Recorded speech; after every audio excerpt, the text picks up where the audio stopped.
नमस्कार, स्वागत है आप सभी के ज्ञान सम्मान के मंच पे। तो हम लोग यहाँ पे आर ओ से रिलेटेड जो है टेस्ट सीरीज देख रहे थे, और टेस्ट सीरीज में यदि बात करें तो यहाँ पे जो है आपका DIS से टोटल आपका 10 टेस्ट कंप्लीट कर दिया गया है। इसमें 5 आपका GS फुल लेंथ का टेस्ट है, प्लस 5 जो है आपका हिंदी का टेस्ट है। इसके अलावा नेक्स्ट जो है GS वर्ल्ड की बात करेंगे तो यहाँ से 6 से 7 टेस्ट हम लोग कंप्लीट देख चुके हैं। और नेक्स्ट जो है आपका PCS मंत्रा से, तो इससे भी हम लोग 60 टेस्ट देखे हुए थे। ये जो GS आपका वर्ल्ड से टेस्ट देखा गया था, तो ये जो है पुराना वाला टेस्ट था। तभी आपको अपडेटेड मार्केट में नया टेस्ट आ चुका है। तो ये आज हम लोग GS वर्ल्ड का टेस्ट देखने वाले हैं। तो इसमें जो है आपका सब्जेक्ट वाइज टेस्ट है, उसके बाद आपका फुल लेंथ भी टेस्ट है। तो ये देख सकते हैं आप, ये अभी नया जो है अपडेटेड आया हुआ है। तो ये टेस्ट हम लोग देखने वाले हैं। और देखिए, अभी हम लोग हाल फिलहाल अगर बात करें तो यहाँ पे हम प्रीवियस ईयर क्वेश्चन भी अभी देखें पिछले वीडियो में। और प्रीवियस ईयर क्वेश्चन में एक तो हम लोग GS का देखें, और दूसरा हम लोग जो है हिंदी का टेस्ट देख चुके हैं। तो आप लोग ये देख के और अंदाज़ा लगा चुके होंगे कि आखिर जो है प्रश्न कैसे बनाए गए हैं। और लेटेस्ट जो आपका 2021 में एग्ज़ाम हुआ था, तो उसका बिल्कुल डिटेल में एनालिसिस किया गया। अभी जो लोग नहीं देखे हैं वो जाके देख लेंगे। तो इससे आपको अंदाज़ा लग जाएगा कि अपने तैयारी को आप किस डायरेक्शन में आगे बढ़ा सकते हैं। देखिए, मार्केट में कंटेंट तो बहुत सारा अवेलेबल है, लेकिन कितना आप पढ़ पाएंगे और कितना अपने एग्जामिनेशन तक लेके पहुंचा पाएंगे, ये जो है बहुत बड़ा बात है। तो इसलिए जो है सही कंटेंट को डिसाइड करने के लिए मैं ऑलरेडी बता दिया कि प्रीवियस ईयर क्वेश्चन आपके पास होना ही चाहिए। वो एक आईना दिखाता है आपके प्रश्न पत्रों का, और उसी नेचर का वैसे ही कुछ आपसे प्रश्न पूछा जाता है। उसी मॉडल पे आपसे प्रश्न जो है आपके एग्जाम में बनाए जाते हैं। तो हम लोग डिटेल में एनालिसिस कर दिए। आप लोग कमेंट करेंगे तो एक साल और जो इससे पहले एग्जाम हुआ था आपका RO का, उसका भी हम प्रश्न पत्र डिस्कस कर देंगे। यदि मान लीजिए आप लोग कमेंट करते हैं, आप इंटरेस्टेड हैं, तो एक और पेपर हम लोग उसका देख लेंगे। अच्छा, कुछ लोग का प्रश्न था कि एग्ज़ाम जो है कब है। ठीक है, तो देखिए, एग्ज़ाम जो अभी तक हाल फिलहाल स्थिति है, इसमें ऐसा बताया जा रहा है कि 4 फरवरी का आपका एग्ज़ाम हो जाएगा। अब ये फिक्स नहीं है, लेकिन मान के चलें कि 4 फरवरी तक एग्ज़ाम हो जाएगा। तो ऐसे में आपके पास बहुत अधिक तो वक्त है नहीं। ठीक है, अभी जो है हाफ लगभग अक्टूबर आपका चला ही गया। तो मान के चले नवंबर, दिसंबर और जनवरी, यानी लगभग 3.5 महीना आपके पास है। और इस 3.5 महीना में अगर सही डायरेक्शन में आप आगे बढ़ते हैं, थ्योरी पढ़ते हुए खूब सारा प्रैक्टिस करते हैं। देखिए, मेन चीज़ है प्रैक्टिस, प्रैक्टिस और प्रैक्टिस। तो यदि आप ज़्यादा प्रैक्टिस करते हैं तो आपको एग्जामिनेशन हॉल में प्रॉब्लम नहीं आएगा। अब अब दूसरी बात है कि आखिर प्रैक्टिस करें तो कहाँ से करें। तो देखिए, एक तो टेस्ट सीरीज हो गया जो यहाँ पे हम करा रहे हैं। ठीक है, और कुछ मार्केट में स्टैंडर्ड जो है आपका प्रैक्टिस के लिए सेट वगैरह भी अवेलेबल है। जैसे एक तो मार्केट में आप सभी को पता है कि आपको जो है घटना चक्र अवेलेबल है मार्केट में। तो वहाँ से कुछ टॉपिक को आप जो है प्रैक्टिस कर सकते हैं। ठीक है, बहुत सारे लोग तो किए भी होंगे। अब टेस्ट सीरीज देने से फ़ायदा ये है, और उसमें भी बेहतर इंस्टीट्यूट का यदि टेस्ट सीरीज आप देते हैं, तो टेस्ट जो भी बनता है इसमें एक टीम वर्क करता है, और टीम जो है वैरायटी ऑफ क्वेश्चन इकट्ठा करता है। तो एक तो ये भी तरीका हो सकता है कि ज़्यादा से ज़्यादा आप क्वेश्चन का प्रैक्टिस कर लेंगे, और उसी मॉडल पे जैसे आपसे प्रश्न पूछे जाते हैं तो आपको एग्जाम में प्रॉब्लम नहीं आएगा। तो हमारा पूरा कोशिश रहेगा कि मार्केट में जो भी बेहतर से बेहतर कंटेंट अवेलेबल है आपके एग्ज़ाम के लिए, वो सारा हम आपके एग्जामिनेशन से पहले करा दें। तो वैसे हमारा प्रयास आप सभी के लिए एक ईमानदार प्रयास जारी है, और आगे जो है अच्छा प्रयत्न करेंगे। ठीक है, चलिए। तो पहली बात तो ये हो गई। तो जो लोग टेस्ट नहीं देखे होंगे, अच्छा, किन लोगों को प्रॉब्लम आ रहा था कि सारा टेस्ट मिल नहीं रहा है, तो देखिए, आप प्ले लिस्ट में चले जाएंगे और उसमें यूपी जो है PSC RO करके ग्रुप है। वहाँ पे आप लोग जैसे जाएंगे तो वहाँ पे सारा सीक्वेंस में वीडियो मिल जाएगा, जितना भी टेस्ट आज तक हम लोग किए हैं। बीच में उसमें जो है कुछ आपका करंट अफेयर का भी वीडियो मिलेगा, तो आप चाहें तो उसे देख सकते हैं, क्योंकि करंट अफेयर भी देखेंगे तो 20 प्लस प्रश्न आपसे पूछे जाते हैं। ठीक है, घटना चक्र से करंट अफेयर आपको पूरा कंप्लीट कराया गया है वार्षिकी मैगजीन से। तो उसको आप एक नज़र में जो है देख सकते हैं, आपके एग्जाम के लिए काफ़ी बेहतर साबित हो सकता है। उसके अलावा आपको रिवीजन करना है तो प्ले लिस्ट में जाएंगे, लाइव सेक्शन में जाएंगे। वो लाइव जो है यूट्यूब पर रिवीजन कराया गया था। जैसे पॉलिटी हो गया, आपका मॉडर्न हिस्ट्री हो गया। ठीक है, साइंस में फिजिक्स का करा दिया गया है। उसके बाद रीजनिंग का पूरा रिवीजन कराया गया है, और आप देख रहे हैं कि रीजनिंग से जो 8 से 10 प्रश्न आपके एग्जाम में पूछे जा रहे हैं। तो ऐसे में जाके आप रिवीजन वगैरह कर सकते हैं। बाकी अपना फीडबैक देखेंगे, आप लोग दे देंगे। और इसके अलावा जो है आप लोग अपना कमेंट में, यदि किसी लोग कोई डिमांडिंग आप सभी का टॉपिक होता है, तो आप लोग जो है कमेंट में लिख सकते हैं। उस पर हम प्रयास करेंगे कि आप सभी को एक अच्छा जो है लेक्चर उपलब्ध कराया जाए। चलिए, बाकी हम देखते हैं कि आप सभी के लिए क्या बेहतर कर सकते हैं। तो जो भी होगा आपको यहीं पे अनाउंस कर दिया जाएगा। अभी के लिए आप लोग टेस्ट सीरीज लगाते रहें और अपनी तैयारी को क्या करें, जो है एक अच्छे स्तर पे, अच्छे मुकाम पे ले जाने का प्रयास करें। देखिए, टेस्ट सीरीज में हम लोग अभी सब्जेक्ट वाइज टेस्ट देखेंगे। और सब्जेक्ट वाइज देखने का क्या तात्पर्य है, ऐसे आपको करना भी चाहिए। अभी हम लोग फुल लेंथ टेस्ट देखें। अब सब्जेक्ट वाइज टेस्ट देखेंगे तो आपको अंदाज़ा लगेगा इस बात का कि आपका कौन सा सब्जेक्ट जो है किस स्तर का तैयार है।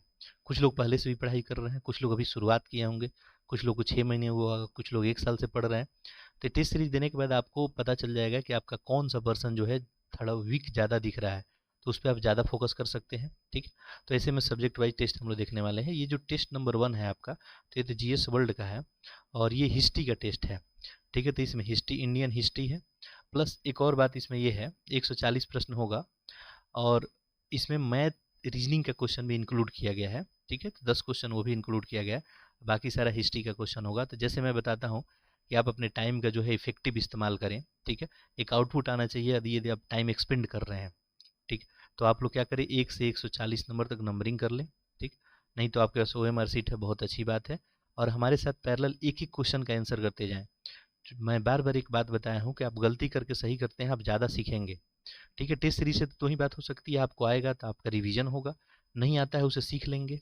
ठीक है, नेक्स्ट टाइम वो गलती नहीं होना चाहिए। तो ये टेस्ट सीरीज आपको सिखाने के लिए बहुत ही अच्छा एक माध्यम है। ठीक है, बाकी मार्केट में ऐसा कोई बुक एक परफेक्ट नहीं है जो आपको कोई बता दिया जाए ये बुक पढ़ लीजिए और यहीं से सारे प्रश्न बनेंगे, तो वो समझिए आपको उलझाया जा रहा है। कुछ सच्चाई वैसी नहीं मिलेगी, जब आप एग्ज़ाम देंगे आपको खुद पता चलेगा। जो लोग पहले से एग्ज़ाम देते हैं उनको पता है कि टेस्ट सीरीज का क्या इंपॉर्टेंस होता है। ठीक है, चलिए, तो ये बातें हो गई। और दूसरी बात मैं बता दिया कि प्ले लिस्ट में आप जाके देख सकते हैं, बाकी लेक्चर वगैरह देखना चाहते हैं प्ले लिस्ट में जाके जो भी आपके काम का लेक्चर है लाइव सेक्शन में जाके देख लेंगे। ठीक है, एग्ज़ाम डेट मैं बता दिया। ठीक है, बाकी जैसा कोई अपडेट होगा तो मैं और बताऊंगा। अभी के लिए मान के चले 4 फरवरी।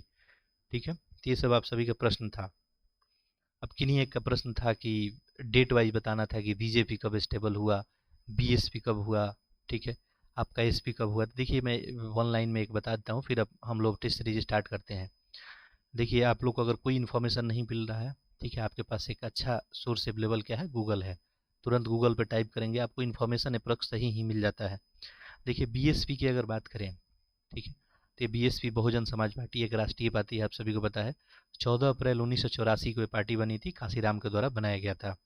जबकि एसपी समाजवादी पार्टी की बात करेंगे तो ये आपको 4 अक्टूबर 1992 को जो है मुलायम सिंह यादव के द्वारा बनाया गया था। बीजेपी की जहाँ तक की बात करेंगे तो इनिशियल में अगर बात करेंगे तो 21 अक्टूबर आपका 1951 को भारतीय जनसंघ के नाम से जाना जाता था, श्यामा प्रसाद मुखर्जी के द्वारा स्टेबल किया गया था। बाद में आगे चल के ये जो आपका जनसंघ है ये 21 अक्टूबर जो है आपका 1951 को जो है जनसंघ के रूप में बना था, और 6 अप्रैल 1980 को जो है बीजेपी के रूप में आपको ये आज जो है दिखता है। तो ये 6 अप्रैल 1980 की बात है। कांग्रेस आप सभी को पता ही होगा, जो लोग पूछे हैं। ठीक है, तो आपको जवाब मिल चुका होगा, कांग्रेस 28 दिसंबर 1885 को। चलिए तो एक एक करके हम लोग जो है देखते हैं। इसके बाद आप फीडबैक अगर या कोई आपका प्रश्न है तो आप पूछ सकते हैं। मैं आपका कमेंट देखता हूँ, तो आप लोग कमेंट कर सकते हैं, आपको जवाब दिया जाएगा, या मैं लिख के दूँ या लेक्चर के माध्यम से आपको जवाब दे दिया जाएगा। चलिए तो एक एक प्रश्न बहुत अच्छे तरीके से देखते हैं। निम्नलिखित में से किस में 16 महाजनपदों का उल्लेख है? एको तरागम है, खुद कनिकाय है, मज्जिकम निकाय है, संयुक्त निकाय है। अब ये थोड़ा सा अननोन आपको लग रहा होगा, लेकिन आप इस प्रश्न को जानते हैं। ठीक है, देखिए कुछ लोग आंसर कर लिए होंगे, सही ऑप्शन ऑप्शन ही हो जाएगा एक उत्तरम। देखिए अंगुत्तर निकाय में जो है उल्लेख किया गया है 16 महाजनपद को। ठीक है, अगर अंगुत्तर निकाय ऑप्शन होता अब मैक्सिमम लोग सही कर लेते हैं। ठीक है, अंगुत्तर निकाय को ही एकोत्तरम तरंगम नाम से जानते हैं। तो अंगुत्तर निकाय को ही क्या बोलते हैं, एकोत्तरंगम बोलते हैं। और इसी में 16 महाजनपद का उल्लेख आप सभी को पता है। ठीक है, जहाँ तक कि खुद का निकाय की बात किया जाए। ठीक है, तो ये जो है इस निकाय में जो है बुद्ध के पूर्व जन्मों की कहानी बताई गई है। ठीक है, कि 550 से अधिक जो है बुद्ध का अभी तक जन्म हो चुका है। ठीक है, नेक्स्ट यहाँ पे जो है संयुक्त निकाय दिख रहा है। तो संयुक्त निकाय जो होता है इसमें एक व्यक्ति जो है अपने माता पिता पत्नी बच्चों के प्रति पारिवारिक दायित्व का बोध जो है उसमें कराया गया है। और जहाँ तक मध्यम निकाय की बात किया जाए तो बुद्ध और महावीर के भेंट का उल्लेख मिलता है मध्यम निकाय में। अब ऐसे भी डायरेक्टली आपसे प्रश्न बनाए जा सकते थे कि बताइए कि मध्यम निकाय में जो है आपसे पूछा जाता है कि बताइए कि बुद्ध और महावीर का भेंट का उल्लेख कहाँ पर किया गया, आप बताते हैं मध्यम निकाय। ठीक, तो हम लोग जो है टेस्ट सीरीज अच्छे तरीके से हम लोग करते हैं और आपका टाइम भी अच्छा यूटिलाइज होगा, यानी आपके टाइम का एक आउटपुट मिलेगा, आप बहुत सारा चीज़ सीख के जाएंगे। चलिए अगला प्रश्न देखते हैं। वैसे तो मैं क्लियर कर दूं आपको कि मेडाइवल इंडिया और आपका एनिसेंट इंडिया हिस्ट्री से क्वेश्चन कम बनते हैं, लेकिन आपको पता नहीं, क्योंकि सिलेबस में ऐसा डिफाइन नहीं किया गया है कि यहाँ से कम ही क्वेश्चन बनाए जाएंगे, हो सकता है ज़्यादा प्रश्न बना लिया जाए, तो ऐसे में आप जो है ट्रैप में फंस सकते हैं और उस समय आपको लगेगा क्यों हम ये नहीं पढ़े। तो एक सफिशिएंट टाइम है सारा सब्जेक्ट को, सारा सिलेबस को अच्छे से पढ़ने का। देखिए दूसरा क्वेश्चन है कि सारनाथ के सिंह शिरस्तंभ, शीर्ष संबंध में निम्नलिखित कथनों पर विचार कीजिए। जो सारनाथ में सिंह का सिर स्तंभ है, इसे मध्यकाल में खोजा गया है। सिंह स्तंभ शीर्ष पे उत्तीर्ण किया गया पहिया धर्म चक्र है। इसमें बताना है कूट का प्रयोग करके इसमें कौन सा आपको सही है। ठीक है, देखिए केवल एक है, एक और दो दोनों है, केवल दो है, ना तो एक ना ही दो। ठीक है, आप लोग आंसर कर लिए होंगे इसका। देखिए सारनाथ की अगर बुध चक्र की बात करें, यहाँ पे सही ऑप्शन आपका बनेगा ऑप्शन सी, केवल दो। ठीक है, तो यहाँ पे बात हो रही है सारनाथ का सिंह स्तंभ का। ये जो है आपका मौर्य कालीन है, मूर्तिकला का एक उदाहरण है, सर्वश्रेष्ठ उदाहरण है सारनाथ में जो ये आपको बनाया हुआ है। और इसमें जो लिखा है कि इसे मध्यकाल में खोजा गया, तो ये घटना जो है आपको ठीक ठाक नहीं है। ठीक है, इसमें जो देखेंगे तो अशोक के द्वारा ये बनवाया गया था। ठीक है, और सारनाथ में जो है धर्म चक्र परिवर्तन के बारे में भी आप सबको बताया गया है, उपदेश वगैरह घटना के बारे में बताया गया है, तो मध्य वाली बात यहाँ पे सही नहीं है। ठीक है, दूसरा जो है सी स्तंभ शीर्ष के उत्तीर्ण कराया गया पहिया धर्म चक्र है। ठीक है, तो ये इसमें क्या है आपको सही है। ठीक है, तो यहाँ पे आप लोग सी किए होंगे ऑप्शन सही। चलिए अगला देखते हैं। सूची ए को सूची 2 से मिलान करना है और फिर बताना है, एक तरफ पुस्तक है एक तरफ लेखक है। ये फैक्चुअल सा प्रश्न है। ठीक है, देखिए वात्सायन है, बिल्हन है, जयदेव है, भर्तहरि है, इनका कौन सा रचना है ये पूछा गया है। तो देखिए इसमें जो भी आपको पता हो सबसे पहले आप वही करेंगे। जैसे यहाँ पे वात्सायन है, इनके पुस्तक का नाम क्या है, कामसूत्र, तो एक का दो बन गया। ठीक है, और ऐसे आप ऑप्शन में आप जाएंगे तो देखिए पहला ऑप्शन एलिमिनेट हो गया, दूसरा भी एलिमिनेट बन गया, लेकिन ए का दो सी में भी है, डी में भी है, अब एक तो और आपको पता होना ही चाहिए। ठीक है, इसके बाद देखिए यहाँ पे बिल्हन, तो बिल्हन का कौन सा है, यहाँ पे चौर पंचासिक है, एक हो जाएगा। जयदेव का बात करें तो गीत गोविंद है इनका। ठीक है, भर्तहरि की बात करेंगे तो यहाँ पे नीति जो है शतक। तो 2 1 3 4, 2 1 3 4 ऑप्शन डी में है, जो लोग डी किए होंगे बिल्कुल ही सही है।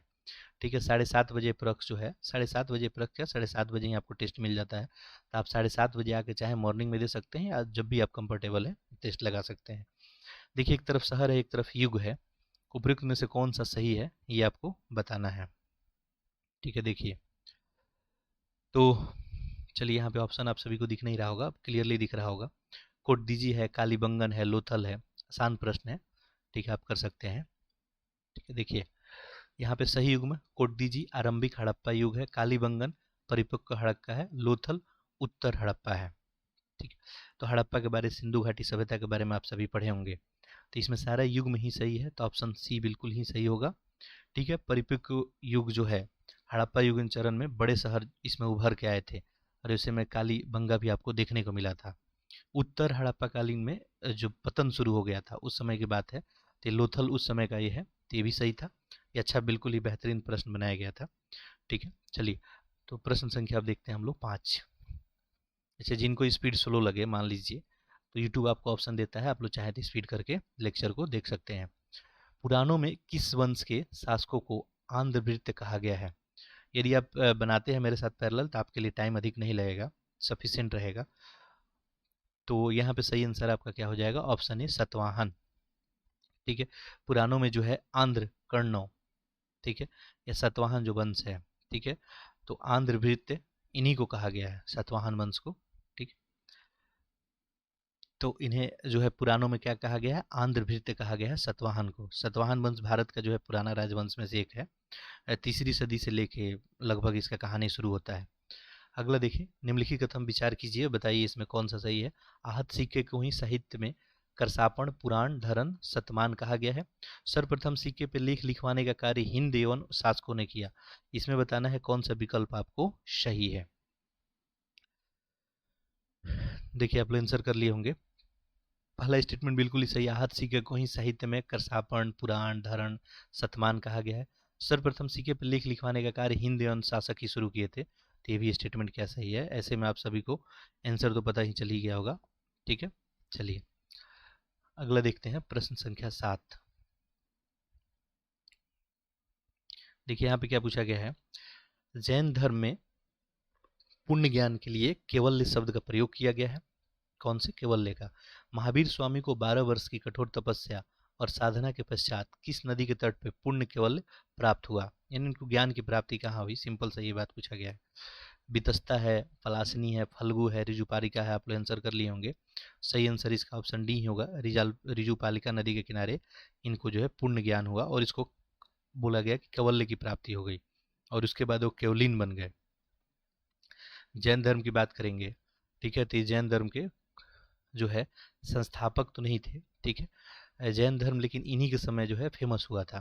तो ऋषभ देव जो हैं इसके संस्थापक माने जाते हैं। अगला देखिए, निम्नलिखित में से कौन सा कथन आरंभिक स्तूप कला के बारे में, एक कला के बारे में प्रश्न पूछा गया है कि सही है बताइए। अच्छे अच्छा प्रश्न रखा गया है, ठीक है। पहला लिखा है कि इसमें केवल बुद्ध के प्रतीकों का उपयोग किया गया है, विवरणात्मक कथाएं इसका मुख्य भाग थी, ठीक है। आरंभिक स्तूप कला के बारे में आपको बताया गया है। इसमें क्या पूछा गया है, सही बताइए। चलिए आप लोग आंसर कर लिए होंगे। देखिए ऑप्शन दिख रहा है आपको, यहाँ पे सही ऑप्शन हो जाएगा ऑप्शन सी, केवल एक। देखिए अगर आरंभिक स्तूप कला की बात करेंगे तो इसमें केवल बुद्ध के प्रतीकों का उपयोग जो है किया गया था, ठीक है। जैसे उनके पद चिन्ह हो गया, स्तूप हो गया, कमल हो गया, सिंहासन, चक्र, इन सब माध्यमों से जो है चित्रकारी उस समय किया गया था आरंभिक दौर में, ठीक है।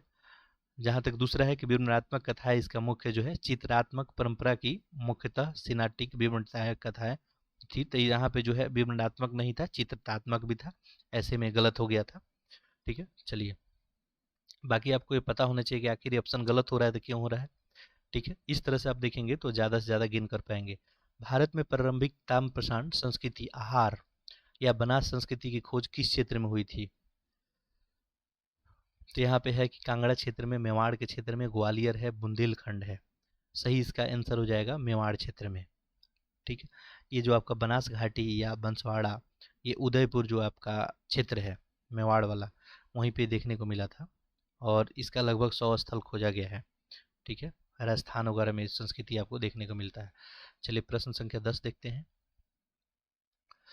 यहाँ पूछा गया आपको कि निम्नलिखित कथनों विचार कीजिए और बताइए कि सही कौन है। अथर्ववेद में इंद्र का वर्णन सर्वाधिक प्रतापी राजा के रूप में किया गया है। वैदिक काल में जीविकोपार्जन हेतु वेद वेदांग पढ़ाने वाले अध्यापक उपाध्याय कहलाते थे। इसमें आपको बताना है कौन सा सही है। देखिए पहला स्टेटमेंट लिखा है कि इंद्र का वर्णन जो है प्रतापी राजा के रूप में किया गया है, कहाँ पे? अथर्ववेद में। चलिए आप लोग आंसर कर लिए होंगे, ठीक है। पहला स्टेटमेंट तो गलत है। इंद्र का सर्वाधिक वर्णन कहाँ किया गया है? तो ये ऋग्वेद में किया है 250 से अधिक बार, 250 बार तो किया ही है। सबसे ज़्यादा जो है इन्हीं को महत्ता दी गई है ऋग्वेद में, तो ये अथर्ववेद नहीं होगा। वैदिक काल में जीविकोपार्जन हेतु वेद वेदांग पढ़ाने वाले अध्यापक को उपाध्याय कहा जाता था, ये सही है। तो यहाँ पे ऑप्शन हो जाएगा केवल बी, ठीक है। चलिए अगला देखते हैं। निम्नलिखित में से कौन सा युग में सही सुमेलित है? अंग, अच्छा ये राज्य राजधानी वाला बात है, ठीक है, जो महाजनपद था। अंग, चंपा, कौशल, अहिछत्र, वत्स, कसाम्भी। देखिए अंग चंपा आप लोग आंसर कर लिए होंगे, बिल्कुल ही पहला स्टेटमेंट सही है, ठीक है। कौशल का जो है अहिछत्र नहीं था, कौशल क्या था आपका? सरावष्टी था, तो ये तो गलत हो गया। वत्स कसाम्भी था, ये सही है। तो 1 और 3 सही है, ऑप्शन बी में है। जो लोग बी किए हों बिल्कुल सही है। अगला देखिए, एक तरफ क्षेत्र है और एक तरफ स्थल है, इसमें बताना है कौन सा सही है। चलिए इसको थोड़ा सा जूम इन कर देते हैं। देखिए अब ऑप्शन आप सभी को दिख रहा होगा। बलूचिस्तान, मेहरगढ़, उत्तर प्रदेश महागारा असम है, आंध्र प्रदेश है, ठीक है। तो सही सुमेलित इसमें पूछा गया है।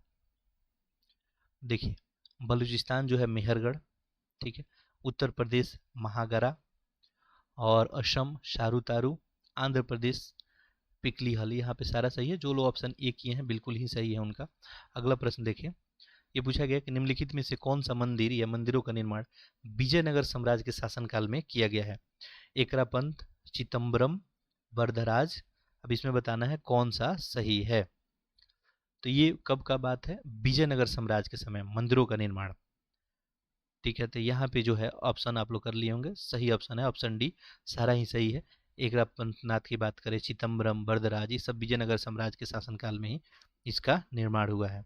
देखिए कांचीपुर में जो है वरदराज और एकरापंथ मंदिर का स्थापना विजयनगर शैली में किया गया है। तो एकरापंथ हो गया या आपका वरदराज हो गया, ये कांचीपुरम में आपको देखने को मिलेगा, इसको भी थोड़ा ध्यान रखेंगे। जबकि चिदम्बरम की बात किया जाए तो ये आपको तिरुवन्नमलाई में, चिदम्बरम जो है रायगोपुरम विजयनगर में वैभवशाली युग के बारे में भी बताता है। ठीक है, चलिए बाकी याद रखेंगे कि सारा निर्माण कब का है, विजयनगर साम्राज्य के शासनकाल में ही है। चाहे एक पंथनाथ की बात किया जाए, चिदम्बरम या वर्धा आपको राज की बात की जाए। अगला प्रश्न देखते हैं। तभी जो है एनिसेंट इंडिया से आपसे प्रश्न पूछा जा रहा है। अगला देखिए, प्रमुख नौपशानिक स्थल टेकल कोटा का संबंध किस राज्य से है? कर्नाटक है, आंध्र प्रदेश, तमिल है या तेलंगाना? टेकल कोटा, ठीक है, तो ये सही ऑप्शन आप लोग कर लेंगे, ऑप्शन ए कर्नाटक। ठीक है, टेकल कोटा एक नौपशानिक स्थल है और ये कहाँ पे स्थित है? तो ये कर्नाटक में है। ठीक है, यहाँ से देखेंगे तो आपको तांबे का कुछ कुल्हाड़ी वगैरह, पत्थर के कुछ औजार यहाँ से प्राप्त हुआ है। हड़प्पा सभ्यता से संबंधित में लिखित कथनों पर विचार कीजिए और बताइए कि कौन सा इसमें सही है। ये कांस्य युगीन सभ्यता थी, इसे प्रथम नगरीय क्रांति भी कहा गया, यहाँ से वृषभ की आकृति वाली एक मुहर भी प्राप्त हुई। ठीक है, आपको बताना है कौन सा सही है। देखिए ऑप्शन दे सकते हैं, 3 है, 2 है, 1 2 1 2 3। देखिए आसान सा प्रश्न है। ठीक है, पहला कथन जो है बिल्कुल ही सही है। हड़प्पा सभ्यता को कांस्य युगीन सभ्यता के नाम से भी जाने जाते, क्योंकि इस समय जो है लोग कांसा बनाना जान गए थे। ठीक है, प्रथम नगरीय सभ्यता थी, प्रथम नगरीय क्रांति भी थी, द्वितीय नगरीय आपको मगध दिख जाएगा, वृषभ की आकृति वाली मोहर भी बहुत जगह से प्राप्त हुआ है। तीनों ही सही था, ऑप्शन आपका डी बन जाता। अगला देखिए, प्रमुख हड़प्पाई स्थल सनौली कहाँ स्थित है? ठीक है, तो देखिए ये स्टेट स्पेशल आपसे पूछ लिया गया। ठीक है, कि सनौली कहाँ स्थित है? उत्तर प्रदेश, हरियाणा, हिमाचल प्रदेश, गुजरात। चलिए आप लोग आंसर कर लिए होंगे। सनौली कहाँ है आपका? उत्तर प्रदेश में ही है, बागपत जिले में, यमुना नदी के किनारे स्थित है ये। ठीक है, और यहाँ भी देखिएगा तो हड़प्पा कालीन आपको विशालतम कब्रगाह वगैरह देखने को मिला। अच्छा, जहाँ तक पीडीएफ की बात किए रहे, कुछ लोग पीडीएफ के लिए कमेंट करते हैं। देखिए अभी जो DIS के टेस्ट हम लोग किए तो उसमें 8 टेस्ट आपको अपलोड कर दिया गया है, 2 टेस्ट उसका और बचा हुआ, वो भी आपको जल्द से जल्द अपलोड कर दिया जाएगा। देखिए जो भी टेस्ट सीरीज यहाँ पे कंटेंट वगैरह कराया जाता है उसका PDF आपको अवेलेबल करा दिया जाता है। ठीक है, तो हम PDF जल्द से जल्द उसका अवेलेबल करा देंगे। ठीक है, और जाके आप लोग टेलीग्राम ज्वाइन करके PDF भी डाउनलोड कर सकते हैं। ठीक है, याद रखेंगे सनौली कहाँ है? उत्तर प्रदेश में, बागपत जिले में, यमुना नदी के किनारे। ठीक है, यहाँ पे विशाल एक कब्रगाह मिला था। आगे देखते हैं। अगला है, पंडित जो है भीमसेन का संबंध किस घराने से संबंधित है? आगरा, लखनऊ, किराना घराना, ग्वालियर घराना। देखिए ऐसे ऐसे प्रश्न भी आपके एग्जाम में पूछे गए हैं। तो यहाँ पे ऑप्शन सी हो जाएगा, किराना घराना। ठीक है, बहुत सारे महान गायक इसमें से रहे हैं, जैसे भीमसेन जोशी वगैरह का नाम आता है। जैसे यहाँ पे पंडित भीमसेन का ही पूछा गया था, तो ये किराना घराने के थे। कौन वैदिक सभ्यता से संबंधित नहीं है पूछा गया है। इस सभ्यता में लोहे का ज्ञान था, ये नगरीय और व्यवसाय प्रधान थी, जहाँ गाय की अपेक्षा वृषभ का ज़्यादा महत्व था। इस काल में लिंग पूजा, मूर्ति पूजा, योग का प्रचलन अभाव दिखता है, या उपयुक्त सभी। इसमें क्या बताना है? गलत बताना है। आप लोग गलत कर भी लिए होंगे। ठीक है, यानी गलत टिक कर लिए होंगे। देखिए गलत क्या हो जाएगा? ऑप्शन बी ही बोलेगा। ठीक है, नगरीय और व्यवसाय प्रधान थी, जहाँ गाय की अपेक्षा वृषभ, नहीं, यहाँ पे गाय का महत्व सबसे ज़्यादा था। और आप देखेंगे तो वैदिक सभ्यता में गाय को लेकर युद्ध हुआ करता था, जिसके पास जितना ज़्यादा गाय होता था उसको उतना ज़्यादा जो है धनवान समझा जाता था। बाकी सब स्टेटमेंट यहाँ पे सही है। किसने कहा था मेसोपोटामिया के साथ लाजवर्द से जुड़े व्यापार के पतन के कारण सिंधु सभ्यता का पतन हो गया? अब देखिए सिंधु जो पतन हुआ तो डिफरेंट डिफरेंट विद्वान लोगों का अपना अपना एक ओपिनियन था। ठीक है, तो ऐसे में मेसोपोटामिया के साथ लाजवर्द से जुड़े व्यापार की वजह से इसका पतन हो गया, ये कहना था सिरीन जो है रत्नागर का। ठीक है, तो ऑप्शन डी यहाँ पे सही होगा, इसको याद रखेंगे। सिरीन रत्नागर के अनुसार मेसोपोटामिया के साथ जो है लाजवर्द से जुड़े व्यापार के पतन के कारण ही क्या हो गया? सिंधु का पतन हो गया, ये इनका कहना था। चलिए अगला प्रश्न देखते हैं, प्रश्न संख्या 20। The copper broach is in India पुस्तक किसके द्वारा लिखी गई है? यानी भारत में ताम्र कांस्य युग। ठीक है, ये पुस्तक किसके द्वारा? अग्रवाल हैं, धावलिकर, मैके या अम्लन घोष? तो आप आंसर कर लिए होंगे, सही हो जाएगा DP अग्रवाल। ये भी एक हिस्टोरियन है आपको, और इनके द्वारा द कॉपर ब्रॉन्ज आपको इज इन इंडिया लिखा गया है, इनके द्वारा ये पुस्तक, ध्यान रखेंगे। ठीक है, अच्छा मैके यहाँ पे है। अब मैके के द्वारा जो पुस्तक लिखा गया आपको फर्दर जो है आपको एक्सवेंशन एंड मोहनजोदड़ो। ठीक है, अम्लन घोष भी लिखते हैं आपको, और इनके द्वारा द राजपूताना डेजर्ट लिखा गया है। ठीक है, एक और यहाँ पे ऑप्शन था MK जो है धावलिकर, इनके द्वारा पुस्तक लिखा गया है the first farmers of Deccan. निम्नलिखित कथनों विचार कीजिए और इसमें बताइए कि कौन सा असत्य है। तो जरूर मैं बार बार बोलता हूँ, इस पर फोकस रखेंगे। यहाँ पूछा गया कौन सा इसमें असत्य है। कायथा संस्कृति को सैंडस संस्कृति के समकालीन माना जाता है। प्रमुख ताम्र प्रसारणी स्थल गिलुंद से प्रस्तर फलकों के उद्योग के साथ मकानों के निर्माण में पक्की ईंटों के साक्ष्य मिलते हैं। इसमें बताना है कौन सा आपको असत्य है। केवल एक दो इनमें से कोई नहीं। चलिए आप लोग आंसर कर लिए होंगे। पहला लिखा है कि कायथा संस्कृति से सैंडस संस्कृति के समकालीन माना जाता है। ये सही है स्टेटमेंट। प्रमुख ताम्र प्रसारणी स्थल गिलुंद से प्रस्तर फलकों के उद्योग में इसके साथ मकानों के निर्माण और पक्की ईंटें का भी साक्ष्य मिला है, भी सही है। अब देखिए ऐसा क्वेश्चन पूछने का मैं क्लियरली आपको बता देता हूँ, चांसेस बहुत कम है। ठीक है, फिर भी हम लोग को तैयारी करना चाहिए। हो सकता है एक आध प्रश्न ऐसे बना दिया जाए। ठीक है, ऐसे एनिशिएंट से ज़्यादा प्रश्न बनाए नहीं जाते हैं। ठीक है, लेकिन ये हिस्ट्री का टेस्ट है तो हिस्ट्री में तो सारा का समावेशन होगा ही। ठीक है, चलिए बाकी तैयार रहें अपने स्तर से। एक मतलब बात है कि हमेशा आप यदि वर्स्ट सिनारियो के लिए प्रिपेयर हैं तो आप कोई भी युद्ध जीत सकते हैं। कंडीशन क्या है, वर्स्ट सिनारियो के लिए आपको प्रिपेयर होना पड़ेगा। ठीक है, चलिए तो यहाँ पे जो है दोनों ही सही है और यहाँ पे असत्य बताना था तो कोई असत्य तो नहीं है, तो ऑप्शन डी ही हो जाएगा। अगला देखें, निम्नलिखित में से किस वेद को स्रोतों के संकलन की संज्ञा दी गई है। ठीक है, फैक्चुअल सा प्रश्न है। स्रोतों का संकलन जो है वो ये कौन सा हो जाएगा इसमें, ऋग्वेद। ऋग्वेद में ही देखेंगे आप लोग तो लगभग 10,500 के करीब यहाँ पे ऋचा वगैरह देखने को मिलता है। बहुत सारा प्रार्थना वगैरह स्रोत है इसमें। ठीक है, तो इसको स्रोतों का संकलन बोल सकते हैं। अगला प्रश्न यहाँ पे देखेंगे, निम्नलिखित पर विचार कीजिए और दी गई उपयुक्त विशेषता किस ताम्र प्रसारणी संस्कृति की है। चलिए इसको जूम इन कर लेते हैं थोड़ा। ठीक है, अब देखिए जूम इन करने में प्रॉब्लम ये रहता है कि बहुत सारे लोग मोबाइल से देखते हैं और वैसे में उनको दिख नहीं पाता है। फिर भी चलिए निम्नलिखित पर विचार कीजिए, दी गई विशेषता किस ताम्र प्रसारणी संस्कृति की है, ये पढ़ के आपको बताना है। पहला है कि यहाँ की सबसे प्रमुख विशेषता टेराकोटा के बैल है, जिसे बनासियन बुल की संज्ञा दी गई है। यहाँ से तांबे के प्रयोग के साक्ष्य तो प्राप्त हुए हैं, परंतु प्रस्तर और लघु प्रसारण उपकरण नहीं मिले हैं। यहाँ की प्रमुख विशेषता काला और लाल मृदभांड है, जिन पर रेखी और सफ़ेद बूंदों वाली डिजाइन बना हुआ है। ये सब व्याख्यान किसके बारे में किया जा रहा है।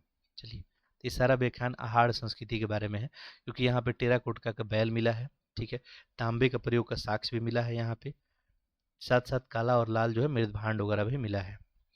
चलिए अगला प्रश्न देखते हैं। यहाँ पूछा गया आपको कि चैरवती चैरवती शब्द का उल्लेख मिलता है, आखिर ये शब्द का उल्लेख कहाँ मिलता है। तो ये हो जाएगा ऐत्रेय ब्राह्मण में। ठीक है, चैरवती या चैरवती, इसका मतलब होता है बढ़े चलो बढ़े चलो। ठीक है, और ये ऐत्रेय ब्राह्मण में देखने को आपको शब्द मिलेगा। ठीक है, तो कुछ कुछ क्वेश्चन आपको यहाँ पे एनसीईआरटी से डायरेक्टली पूछा गया है। ठीक है, देखिए नेक्स्ट जो है यहाँ पे सूची 1 को सूची 2 से मिलाना है। ऐसे में आप मिलान कर सकते हैं, कोई प्रॉब्लम नहीं आएगा। ठीक है, देखिए झेलम है यहाँ पे, बितस्ता, सतलुज, सतुद्री, चिनाब, परुष्णी, राबी, यानी पुराना नाम इसका क्या था और आज का नाम तो आप सभी को पता ही है। तो देखिए झेलम का जो है, चलिए इसको जूम इन कर देते हैं। यहाँ पे ऑप्शन दिख रहा होगा आप सभी को। झेलम को बितस्ता कहते थे तो सही है। सतलुज, इसको सतुद्री के नाम से भी सही है। चिनाब, चिनाब को जो है परुष्णी। ठीक है, तो ये भी क्या है आपका, नहीं चिनाब को अस्कनी नाम से जानते थे, परुष्णी नहीं, तो ये 4 हो जाएगा। बाकी 1 2 4 और राबी को जो है परुष्णी नाम से। ठीक है, तो ये 3 हो जाएगा। 1 2 4 3, 1 2 4 3 कहाँ पे दिख रहा है, तो ये दिख रहा है ऑप्शन आपको डी में। ठीक है, तो यही सही हो जाएगा आपका। तो ये तो आसान सा प्रश्न था। अगला देखिए, निम्नलिखित कथन विचार कीजिए, बताइए कि कौन सा इसमें सही है। देखिए पूछा है कि बैखानस और सारकर सामवेद के अन्य नाम हैं। गीता में श्री कृष्ण ने स्वयं को वेदों के सामवेद कहा है। सामवेद की 3 शाखाएं कौथुम संहिता, रामायणीता संहिता और जैमिनीय संहिता में विभक्त है। इसमें बताना है सही कौन सा है। सामवेद का संबंध गीतों वगैरह से ही आपको पता है। चलिए आप लोग आंसर कर लिए होंगे। पहला यहाँ पे तो आपको सही है, बैखानस और सारकर सामवेद का ही अन्य नाम है। ठीक है, तो ये बैखानस हो गया और सारकर। ठीक है, सामवेद का आपका अन्य नाम हो गया। इसके अलावा देखिए कि गीता में श्री कृष्ण ने स्वयं को वेदों का सामवेद कहा है, तो ये भी स्टेटमेंट क्या है आपको सही है। सामवेद की 3 शाखाएं कौथुम संहिता है, रामायणी का संहिता, जैमिनी, तीनों ही सही है और ऐसे में आंसर यहाँ पे सी ही बन जाएगा आपका। अगला देखते हैं, निम्नलिखित युग्मों में से कौन सा सही सुमेलित नहीं है। नीचे दिए कूट का प्रयोग करके विकल्प का चयन करना है। ठीक है, ये आसान सा प्रश्न है। देखिए, ये दर्शन वगैरह जो है प्रमुख दर्शन है और उनके प्रवर्तक है। तो कौन दर्शन किनके द्वारा दिया गया है, कौन सा विचार किनका है। तो इसमें क्या पूछा गया, सही विकल्प न्याय है, उत्तर मीमांसा है, शाक्य है, वैशेषिक है। तो यहाँ पे जो है न्याय गौतम। ठीक है, और नेक्स्ट है यहाँ पे उत्तर मीमांसा जैमिनी। ठीक है, उत्तर मीमांसा जो है से यहाँ पे क्या पूछा जाएगा, सम्मिलित नहीं है। तो पहला तो सही है आपका, न्याय गौतम के द्वारा ही। उत्तर मीमांसा जैमिनी का नहीं है, ये बदरायण का है, तो ये गलत हो गया। सांख्य दर्शन आपका बदरायण लिखा हुआ है, तो ये जो है आपका सांख्य वाला बात था यहाँ पे, ये कपिल का है, तो ये भी गलत हो गया। वैशेषिक उलुक, वैशेषिक कर्णाद या उलुक, ठीक है, इनको कर्णाद के नाम से भी जानते हैं। तो अगर कर्णान होता तभी भी आपका सही होता। तो यहाँ पे गलत पूछा गया था, तो 2, 3 और 2, 3 ऑप्शन बी में है। अगला है कि निम्नलिखित कथनों पर विचार कीजिए और बताइए कि कौन सा कथन सही है। पणि व्यापार के साथ साथ मवेशियों की चोरी भी करते थे और उन्हें आर्यों के शत्रु भी माना जाता था। ठीक है, पणि। दूसरा है, उत्तर वैदिक काल में धार्मिक क्षेत्र में पशुओं का बलि देने का प्रथा प्रचलन था। इसमें कौन सा कथन सही है, ये बताना है आपको। चलिए, आप लोग आंसर कर लिए होंगे, बिल्कुल ही सही है, दोनों ही सही है स्टेटमेंट। ठीक है, पणि जो है व्यापार के साथ साथ मवेशी को चोरी करते थे और आर्यों का शत्रु इनको माना जाता था। पणि, तो पणि लोग व्यापारी होते थे। ठीक है, तो व्यापार करते थे, साथ साथ मवेशी गाय वगैरह का भी चोरी कर लेते थे।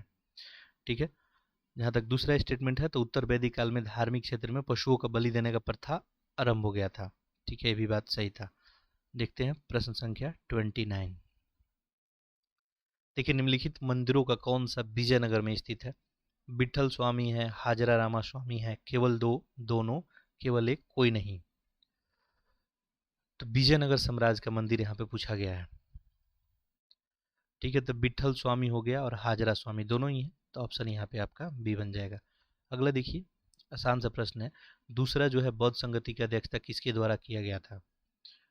ठीक है, ये थोड़ा सा इंपॉर्टेंट है, इसको ध्यान रखेंगे। ठीक है, तो ये जो आंसर हो जाएगा, आपको आंसर कर लिए होंगे लोग, साबक मीर। ठीक है, पहला बौद्ध संगति कब हुआ था आपको, 483 ईसा पूर्व में, और दूसरा 383 ईसा पूर्व में। ठीक है, और ये साबक मीर के द्वारा किया गया था काला अशोक के शासनकाल में। ठीक है, दूसरा बौद्ध संगति। तीसरा आपको पता ही है, अशोक के समय लगभग 250 के करीब में, और उसके बाद कनिष्क के समय में चौथा। अगला देखिए, निम्नलिखित में से कौन सा कथन महायान शाखा के बारे में है।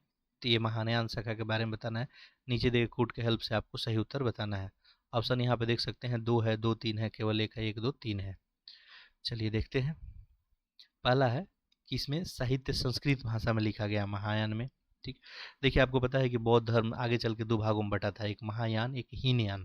तो ये महायान के बारे में यहाँ से आपको पूछा गया है। ठीक है, तो पहला है कि इसका साहित्य जो है संस्कृत भाषा में लिखा गया था।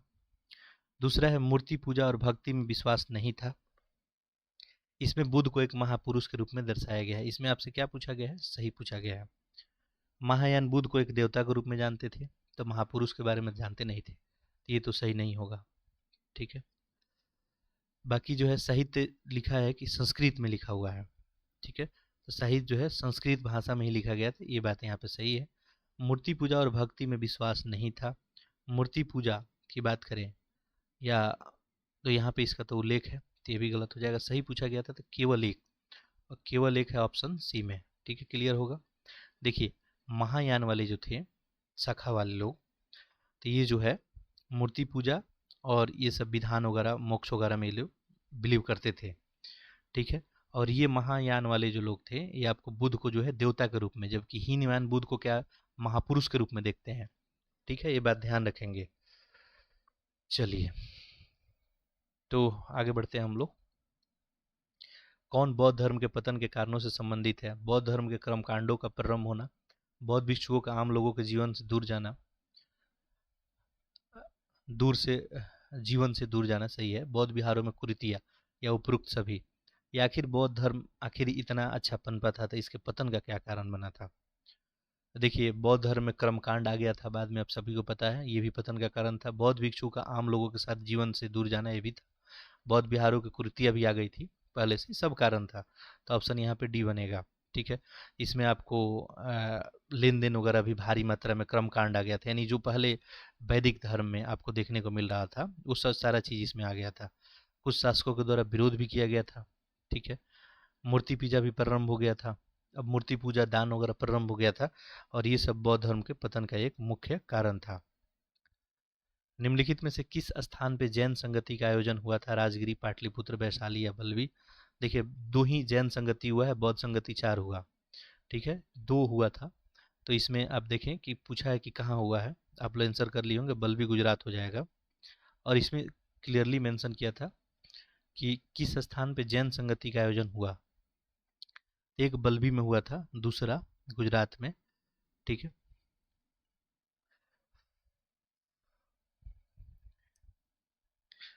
और ये क्वेश्चन में थोड़ा मेंशन नहीं किया गया है, मिसप्रिंट है क्वेश्चन।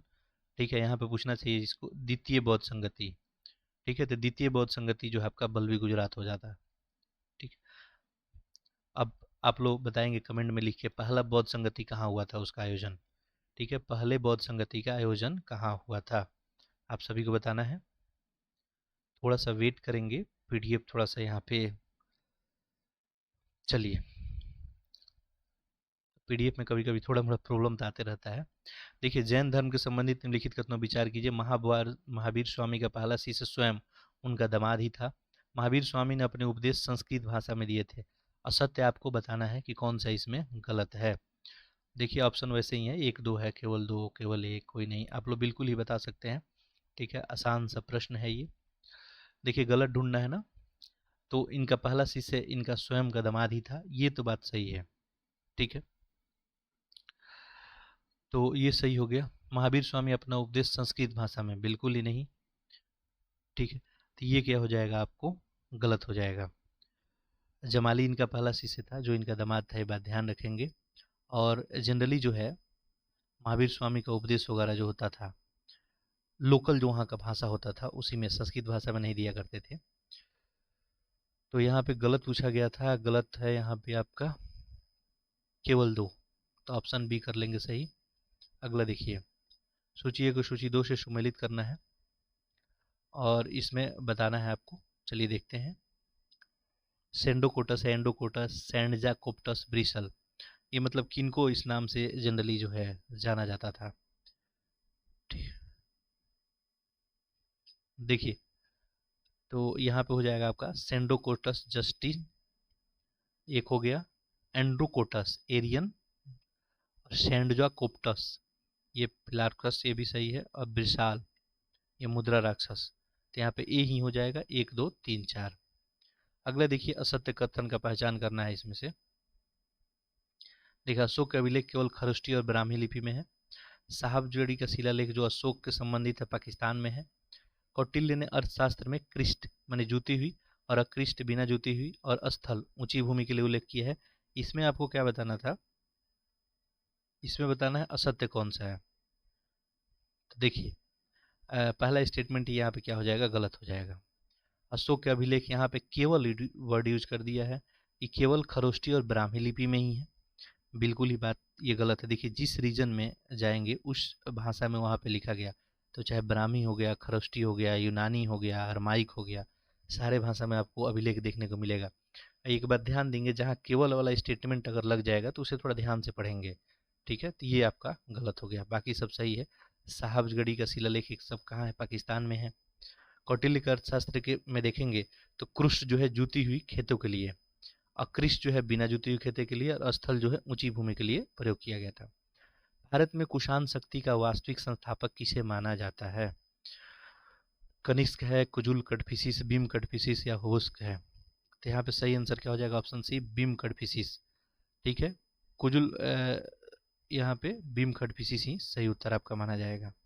ऐसे तो पूछा जाए कि कुषाण वंश के संस्थापक कौन होते, तब आप आंसर क्या करते, कुजुल कटफिसिस। ठीक है, लेकिन यहाँ पे वास्तविक संस्थापक की बात की गई थी, तो ये भीम कटफिसिस को ही आपको माना जाता है। अगला देखते हैं, प्रश्न संख्या 38। शक राजा रुद्रदामन प्रथम के संबंध में निम्नलिखित पर विचार कीजिए और सही यहाँ पे चयन कीजिए। संस्कृत भाषा का संरक्षण, सुदर्शन झील का निर्माण करता, जूनागढ़ अभिलेख से संबंधित। तो यहाँ पूछा गया है कि कौन सही है। देखिए, रुद्रदामन प्रथम के बारे में आपको बताना था। संस्कृत भाषा के संरक्षक भी थे ये। सुदर्शन झील का निर्माण भी कराया गया था इनके द्वारा। जूनागढ़ अभिलेख इन्हीं से संबंधित है। सारा ही ये स्टेटमेंट सही है, तो ऐसे में ऑप्शन तो ये हो जाएगा। अगला देखते हैं। अगला है अधिकारी और विभाग, कौन सही सुमेलित है बताना है। महाबलाधिकृत है, शनिधा विग्रहिक है और महाप्रतिहार है। इसमें क्या पूछा गया, कौन सही सुमेलित है। महावल्ध्याकृत पुलिस विभाग था, नहीं ये तो गलत हो गया। ये सेनापति या महादंडनायक न्यायाधीश वाला विभाग था ये, तो ये गलत हो गया आपका। चलिए, क्वेश्चन हम ऑलरेडी किए हुए थे विधेय आईएएस में। महाबलाधिकृत, तो ये जो है सेनापति महादंडनायक, ठीक है। यहाँ पे है संधि विग्रहिक, तो ये युद्ध और संधि विषयों से संबंधित है, ये जो है आपका सही है। पहला तो गलत हो गया था। महाप्रतिहार, ये सेनापति महादंडनायक, ये भी गलत हो गया। महाप्रतिहार किसको बोला जाता था, तो राजप्रसाद से संबंधित विषय में देख रेख करने वाले को बोलते थे। अब प्रश्न आया कि पुलिस विभाग को क्या बोला जाता था, ठीक है। तो पुलिस विभाग को जो है उसके सर्वोच्च अधिकारी को बोलते थे दंडपसिक बोलते थे, ये बात थोड़ा ध्यान रखेंगे। तो महावलाधिकृत किसको बोलते थे, तो ये भी बात ध्यान रखेंगे, ये सेनापति महादंडनायक न्यायाधीश को बोलते थे। चलिए, तो यहाँ पे आपसे पूछा गया था, तो आंसर आपका बी बन जाएगा, केवल 2 ही यहाँ सही है। अगला प्रश्न है आपका, निम्नलिखित में से कौन चंद्रगुप्त द्वितीय के 9 रत्नों में शामिल था। चंद्रगुप्त द्वितीय के दरबार में 9 लोग थे, ठीक है। सब जो है अपने क्षेत्र के विशेष विशेष लोग थे। तो इसमें पूछा गया कौन शामिल नहीं था। कालिदास, अमर सिंह, कालिदास और अमर सिंह दोनों, इनमें से कोई नहीं। ये बहुत ही आसान सा प्रश्न है, ठीक है। आप लोग आंसर इसका कर लिए होंगे। देखिए, चंद्रगुप्त द्वितीय, जिनको विक्रमादित्य के नाम से भी जानते थे, ठीक है, इनके दरबार में कालिदास, धनवंतरी, छपड़ंक, अमर सिंह, शंकु, बेताल भट्ट, घट पर बारामिहिर, भरूची, ये सब मौजूद थे। तो यहाँ पे 9 रत्नों में शामिल था पूछा गया है, तो दोनों लोग हो जाएंगे यहाँ पे, कालिदास भी अमर सिंह भी हो जाएंगे, ठीक। तो ऑप्शन सी ही कर लेंगे। बिहार में स्थित नालंदा विश्वविद्यालय का स्थापना किसके द्वारा कराई गई, बहुत आसान सा प्रश्न है। चलिए, आंसर अभी तक आप लोग कर भी लिए होंगे, कुमारगुप्त प्रथम ही हो जाएंगे, ठीक है। तो नालंदा विश्वविद्यालय का स्थापना कुमारगुप्त प्रथम, गुप्त वंश के ये जुड़े हुए हैं। अगला नेक्स्ट है, निम्नलिखित कथनों विचार कीजिए और बताइए कि सही विकल्प कौन सा है इसमें। तोलकपियम एक व्याकरण ग्रंथ था। संगम काल के तीनों संगमों का आयोजन पांडे राज्य में हुआ था। बहुत ही अच्छा प्रश्न है, ठीक है। तो देखिए, आप लोग आंसर कर लिए होंगे इसका। तोलकपियम एक व्याकरण ग्रंथ ही था। संगम काल में तीनों संगम ये का आयोजन पांडे राज्य में हुआ था। ऑप्शन क्या बन जाएगा, बी ही आपको बन जाएगा। चलिए, अगला प्रश्न देखते हैं। अगला प्रश्न है आपका, संगम युग में शिल्पा कादिरम, ये शिल्पा कादिरम क्या था, ठीक है। बहुत ही अच्छा प्रश्न है, ठीक है। देखिए, ये उस समय का भूमि मापन का एक पैमाना था, कृषि पर लगाया गया कर था, मुद्रा था या महाकाव्य था। सही आंसर क्या हो जाएगा, ऑप्शन डी महाकाव्य, ठीक है। तो शिल्पाधिकारम क्या था, एक महाकाव्य था। और इसके लेखक कौन थे, ये भी थोड़ा ध्यान रखेंगे, ठीक है। तो इसके लेखक थे आपको इलंगो आदिगल। इलंगो जो है आपका आदिगल। शिल्पा दिकारम के लेखक कौन थे, इलंगो आदिगल, ये जैन थे, ठीक है। जैन धर्म का प्रभाव इस पुस्तक में काफी आपको देखने को मिलेगा। बाकी यहाँ पे देखेंगे तो जहाँ तक बात करें भूमि मापन के पैमाने की, तो भूमि मापन के पैमाने के लिए कौन सा शब्द इस्तेमाल किया जाता था, बेली, ठीक है। बेली शब्द इस्तेमाल किया जाता था कृषि पे लगाया गया जो कर था आपका, ठीक है। तो यहाँ पे जो है करऊ इरऊ ऐसे करके जो है बात था एक, और मुद्रा तो आप लोग समझ ही रहे होंगे। प्राचीन भारत के इतिहासकारों ने इस प्रकार इतिहास लिखा जैसे कि दक्षिण का अस्तित्व ही न हो। उपयुक्त कथन किसका था, ठीक है। ये एन सुब्रमण्यन है, स्मिथ है, प्रोफेसर आर एस शर्मा, नोडियान। ये कहना है आपको स्मिथ का कि प्राचीन भारत का इतिहास ऐसा लिखा गया कि दक्षिण भारत को सेपरेट ही कर दिया गया, मतलब अस्तित्व ही ना हो, स्मिथ का कहना था। अब देखिए, यहाँ से मेडाइवल का क्वेश्चन, मोहम्मद गजनबी के दरबार में अनेक विद्वान थे, उनमें से एक ने शाहनामा नामक ग्रंथ लिखा था। अब सीधा सीधा आपसे पूछा जा रहा है कि शाहनामा ग्रंथ के रचयिता कौन है, ठीक है, उत्बी, फरूखी, अलबरूनी या फिरदौसी। आप आंसर कर लिए होंगे, फिरदौसी ही शाहनामा जो है नामक ग्रंथ के रचयिता है। अगला है आपको, निम्नलिखित कथनों विचार कीजिए और बताइए कि रजिया सुल्तान का संबंधित कौन था इसमें। रजिया सुल्तान से संबंधित, इसने सुल्तान की शक्ति और सम्मान में वृद्धि करने के लिए पर्दा प्रथा का त्याग किया। एतगिन को रजिया ने बदायूं का अक्तादार नियुक्त किया था। उसने कुबा और कुलह नामक वस्त्रों को भी धारण किया था। ठीक है, अब ऑप्शन यहाँ पे देख सकते हैं आप, केवल एक है, पहला और तीसरा, केवल दूसरा, दिए गए सभी।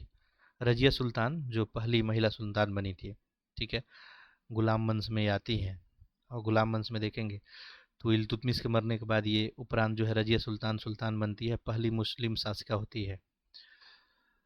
और इसमें आपका आंसर क्या बन जाएगा, देखिए, सुल्तान की शक्ति और सम्मान की वृद्धि के लिए पर्दा प्रथा का त्याग किया था, बात सही है। एतगिन को रजिया ने बदायूं का जो है अक्तादार भी नियुक्त किया था। कुब्बा और कुलह नामक वस्त्रों को भी धारण किया था, सारा ही सही है। तो ऑप्शन यहाँ पे आपका उप दिया गया सभी यानी डी हो जाएगा। अगला प्रश्न है, अमीर खुसरो ने खजाइन उल फुतह में किस सुल्तान को विश्व का सुल्तान, युग का विजेता, जनता का चरवाहा आदि उपाधियों से भूषित किया था। ठीक है, तो अमीर खुसरो के द्वारा जो है खजाइन उल फुतह बुक में सुल्तान को विश्व का सुल्तान बोला गया, युग का विजेता बोला गया, ये कौन थे। ठीक है, सही ऑप्शन हो जाएगा ऑप्शन डी, आप लोग जो भी डी किए होंगे, अलाउद्दीन खिलजी। प्रश्न संख्या 48 देखते हैं, निम्नलिखित घटनाओं को कालक्रम अनुसार व्यवस्थित कीजिए और बताइए कि सही विकल्प कौन सा है। खुरासन अभियान, कराचील का सैनिक अभियान, दोआब में कर वृद्धि, राजधानी परिवर्तन, सांकेतिक मुद्रा का प्रचलन। इनको कालक्रम लगाना है। ठीक है, अब ये थोड़ा सा डिफिकल्ट क्वेश्चन है। ये सारा मोहम्मद बिन तुगलक के समय एक घटना देखने को मिल रहा है आपको। ठीक है, उनको पागल बादशाह के नाम से भी काफ़ी लोग पुकारते हैं, इतिहासकार लोग। ठीक है, चलिए देखते हैं। खुरासन अभियान, तो ये खुरासन अभियान जो है कब किया गया था, 1330 में किया गया था। ठीक है, कराचील का जो सैनिक अभियान हुआ था आपका, ये 1332 में हुआ था। नेक्स्ट है दोआब में कर की वृद्धि जो की गई थी, ये 1325 में। राजधानी परिवर्तन कब किया गया था, ठीक है, ये 1327 में। और लास्ट है सांकेतिक मुद्रा का प्रचलन, ये सारा फ्लॉप रहा था 1329 में। अब आप सीक्वेंस लगा सकते हैं देख के, यहाँ पे ऑप्शन सी बन जाएगा आपका। ठीक है, सबसे पहले तो इसमें 3 ही हो जाएगा, 1325 वाला घटना। ठीक है, उसके बाद ये चौथा 1329 वाला, नहीं चौथा नहीं होगा, इसके बाद 1325, फिर ये राजधानी परिवर्तन। ऑप्शन शायद गलत टिक हो गया यहाँ पे। देखिए, ये राजधानी परिवर्तन जो है ये तो आपका 1327 ही था, सही है ये। और सांकेतिक मुद्रा जो चलाया गया था 1332 में। अब सीक्वेंस आप लगा लेंगे, सबसे पहले आपका दोआब कर में वृद्धि हो जाएगा। ठीक है, इसके बाद राजधानी परिवर्तन हो जाएगा, 3 के बाद 4, और इसके बाद जो है आपका सांकेतिक मुद्रा का प्रचलन हो जाएगा। ठीक है, ये कराचील वाला जो है 1332 में आपका कराचील वाला था, और सांकेतिक मुद्रा जो था ये 1329 में था। ठीक है, ये थोड़ा सा मिस्टेक से लिखा गया था, मैं सोच रहा था कुछ गलत यहाँ पे हो रहा है। ये 1329, इसको ध्यान रखेंगे, 1329। क्वेश्चन पूछने का चांस बहुत कम है, फिर भी ध्यान रखेंगे, ऑप्शन यहाँ पे सी कर लेंगे। चलिए, अगला पूछा है कि हब सर्व क्या था। सिंचाई कर था, कृषि विभाग था, गल्ला मंडी का प्रधान या गुप्तचर था।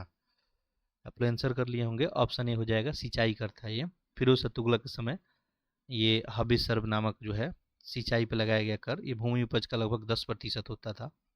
अगला है, हुसैन शाह सरकी को दिल्ली के जो है किस सुल्तान ने पराजित करके जौनपुर में खदेड़ कर वहां अपने पुत्र की नियुक्ति किया था। इब्राहिम लोदी, बहलोल लोदी है, मोहम्मद शाह या खिज्र खां। तो यहाँ पे सही हो जाएगा ऑप्शन बी, बहलोल लोदी। ठीक है, लोदी वंश के संस्थापक ये बहलोल लोदी थे आपको। ठीक है, गाजी वगैरह का उपाधि भी ये धारण किए थे। ठीक है, और याद रखेंगे हुसैन सरकी को पराजित करके अपने पुत्र को नियुक्त किए थे ये। अगला यहाँ पूछा गया, निम्नलिखित में से कौन सा सही युग्म सुमेलित है। नीचे दिए कूट का प्रयोग करके सही विकल्प आपको चुनना है।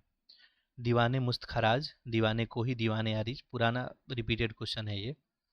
ठीक है, देखिए, दीवाने मुस्तखराज ये अलाउद्दीन खिलजी का ही था। ठीक है, दीवाने कोही ये मोहम्मद बिन तुगलक का था, ये तो गलत हो गया। दीवाने आरिज ये बलबन का था। इसमें क्या पूछा गया है कि कौन सही नहीं है। अब आप बता सकते हैं केवल दो ही सही नहीं है, और केवल दो ऑप्शन में कहाँ दिख रहा है, ऑप्शन सी में है। ठीक, तो ये बात ध्यान रखेंगे कि आखिर दीवाने कोही किसका था, तो दीवाने कोही था मोहम्मद बिन तुगलक का। बाकी दीवाने आरिज हो गया और दीवाने मुस्तखराज अलाउद्दीन का हो जाएगा। ठीक है, दीवाने एक बंदगान था, वो फिरोज शाह तुगलक का था। निम्नलिखित में से कौन सी इमारत का निर्माण इल्तुतमिश के द्वारा कराया गया था। तो सल्तनत काल में जो है स्थापत्य कला से भी रिलेटेड प्रश्न पूछे जाते हैं। अलाई दरवाज़ा हो गया, कुबलुल इस्लाम मस्जिद, निज़ामुद्दीन औलिया का मकबरा या 2.5 दिन का झोपड़ा। सही आंसर क्या हो जाएगा यहाँ पे आपका, ऑप्शन सी, निज़ामुद्दीन औलिया का मकबरा। ठीक है, यहाँ पूछा गया था कि इल्तुतमिश के द्वारा। अब देखिए अलाई दरवाज़ा आप सभी को पता होगा कि अलाई दरवाज़ा अलाउद्दीन खिलजी के द्वारा दिल्ली में कराया गया था। कुबल उल इस्लाम मस्जिद ये कुतुबुद्दीन ऐबक के द्वारा दिल्ली में ही। 2.5 दिन का झोपड़ा ये भी आपको कुतुबुद्दीन ऐबक के द्वारा। बस यहाँ पे निज़ामुद्दीन औलिया का मकबरा जो है किसके द्वारा, इल्तुतमिश के द्वारा। 52 हो गया, 53 देखते हैं। यहाँ पे देखिए क्या पूछा गया है, सूची को सूची 2 से सुमेलित करना है। एक तरफ लेखक है, एक तरफ पुस्तक है। चलिए, अबुल फजल अलवहरी हैं, याहिन बिन अहमद सरहिंदी, इसामी और अली सूफी।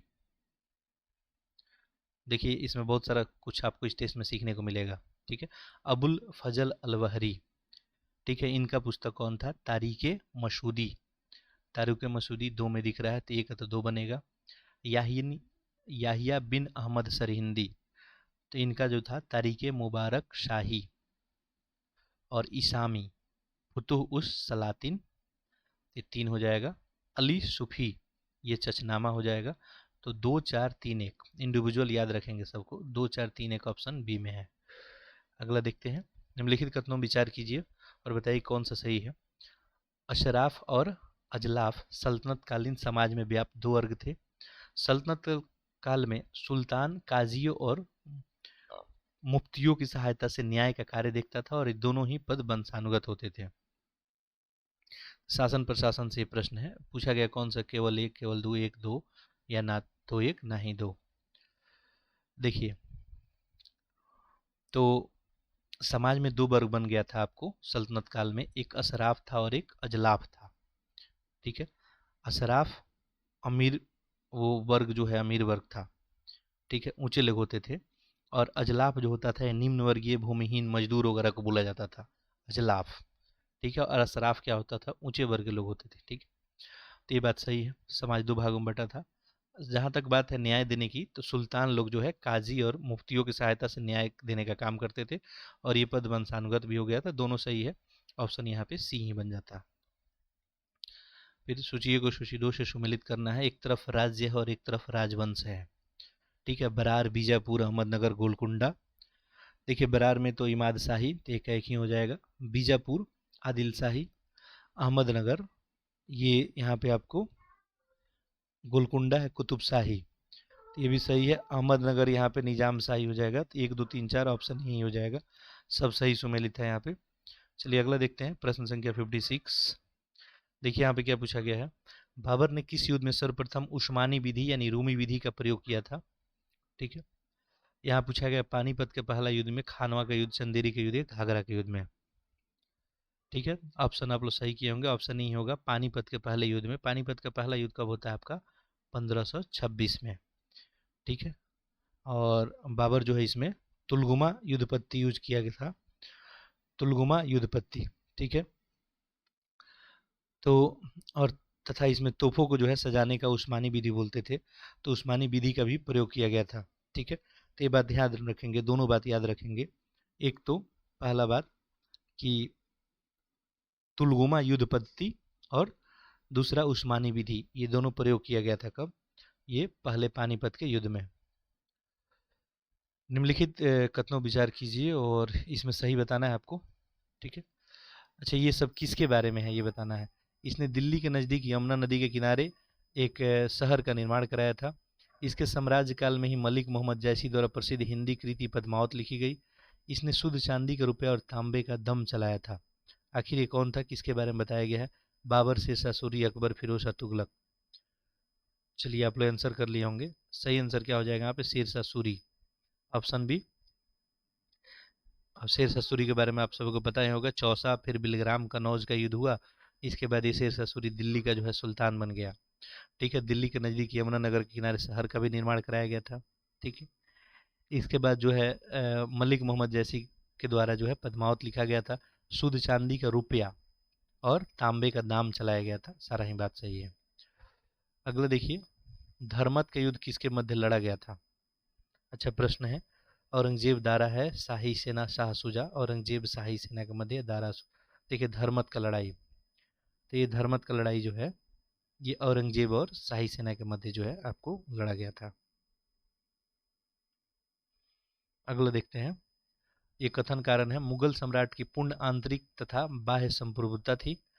उन्होंने खलीफा जैसी किसी भी बाहरी ताकत को अपना स्वामी मानने से इनकार कर दिया था। ये बताना है कि इसमें कौन सा ये आर सही है, आर ए का सही व्याख्या करता है, ऐसे ही स्टेटमेंट है। चलिए, तो आप लोग आंसर कर लिए होंगे, सही आंसर ऑप्शन ए ही बनेगा। देखिए, मुगल सम्राट आंतरिक बात हो या बाह्य संप्रभुता था, बिल्कुल सही था। और खलीफा जैसे जो है बाहरी ताकत को स्वामी मानने से इनकार भी किए थे, और इस वजह से ही पूर्ण रूप से आंतरिक और बाह्य रूप से स्वतंत्र थे।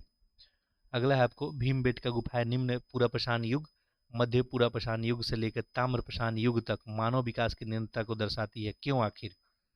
ठीक है, तो लिखा है कि बुद्ध की सबसे बड़ी कांसे की मूर्ति के कारण, एक चट्टान के विशाल मंदिरों के कारण, सभी युगों के उपकरण और औजारों के उपयोग के साक्ष्य के कारण, इनमें से कोई नहीं।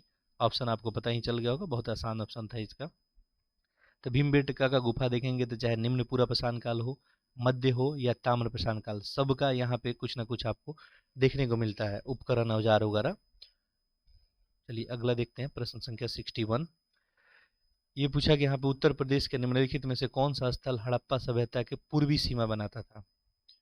ठीक है, तो ये तो आसान सा प्रश्न है। पूर्वी सीमा बनाता था कौन? मांडा ही था।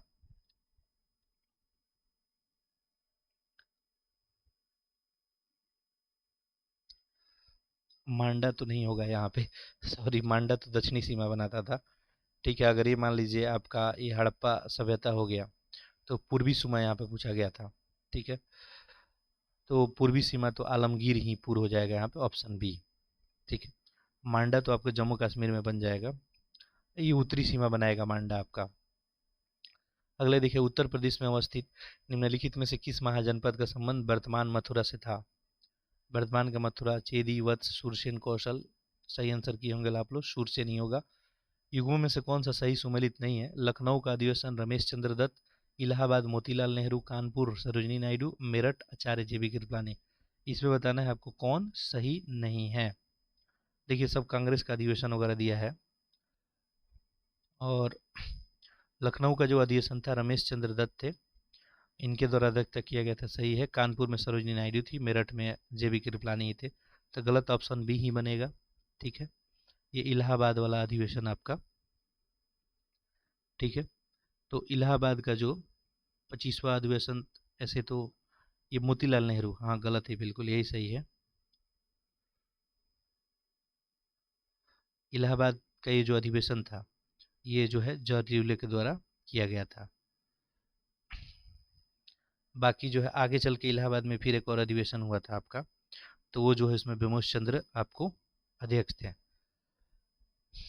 ऐसे देखिए, एक प्लेस पे जो है एक से ज़्यादा अधिवेशन हुआ है आपका। ठीक है, अगला देखिए, निम्नलिखित में से कौन सा स्थान एका आंदोलन में शामिल नहीं था? बाराबंकी, हरदोई, बरेली या बहराइच। देखिए, बाराबंकी, हरदोई, बहराइच, सीतापुर, ये सब एका आंदोलन में शामिल था, यहाँ पे बरेली नहीं होगा। ठीक है, अगला देखिए, 1801 ईस्वी में अवध के निम्नलिखित में से किस नवाब ने वेलेजली के साथ सहायक संधि स्वीकार की थी? वेलेजली की सहायक संधि स्वीकार करने के बाद यहाँ पे की गई है, और ये यहाँ पे हो जाएगा ऑप्शन आपका शहादत अली खां। अगला देखें, उत्तर प्रदेश में हुए किस अधिवेशन में कांग्रेस और मुस्लिम लीग का पुनर्मिलन हुआ? बहुत ही आसान सा प्रश्न है, ये कौन सा था आपका? लखनऊ पैक्ट 1916।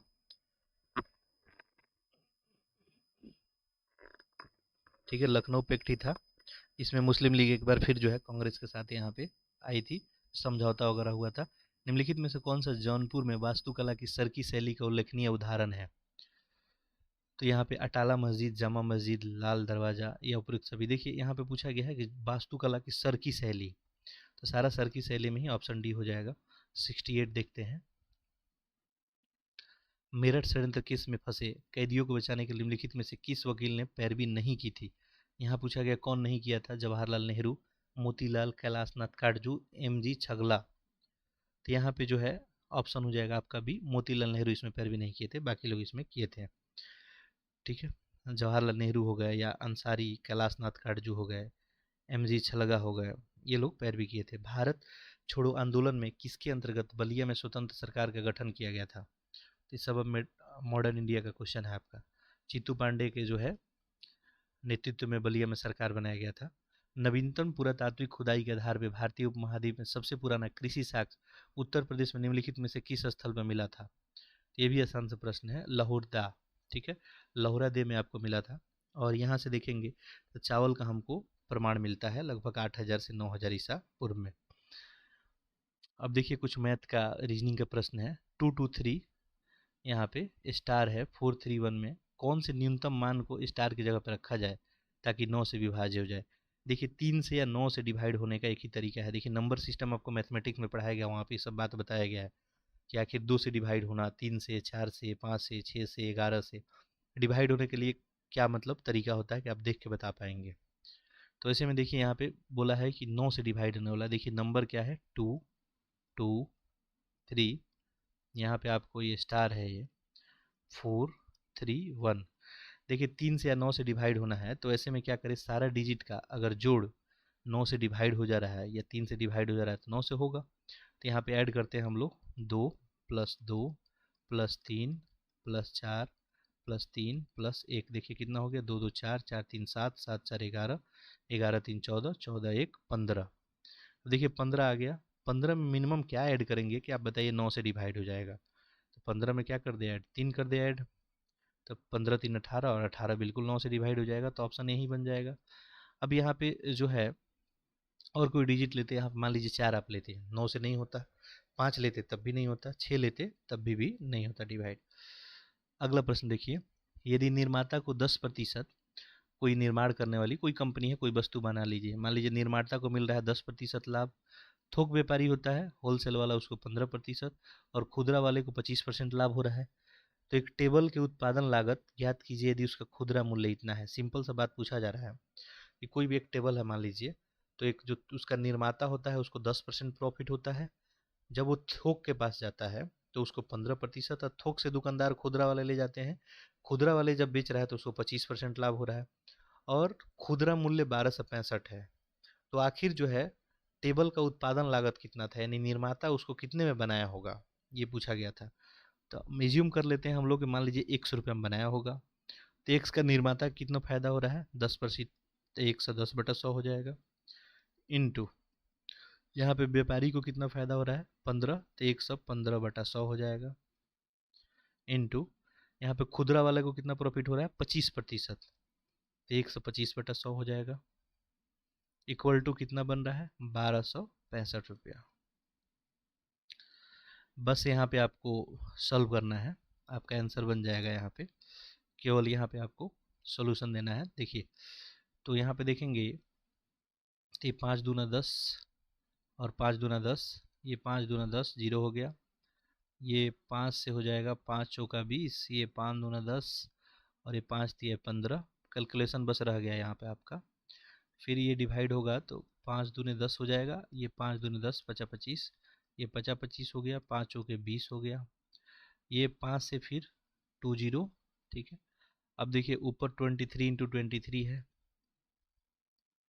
और नीचे कितना है 20 इंटू 4 इंटू 4, 20 चौके 80, 80 चौका 320, इक्वल टू 1265 है। तो यहाँ पे ये हो जाएगा, इसका जब सोल्यूशन करेंगे 1265 इधर है, मल्टीप्लाई हो जाएगा 320 से, नहीं तो चाहे तो इसको लिख ले 4 इंटू 20, और नीचे लिख लेंगे 23 इंटू 23।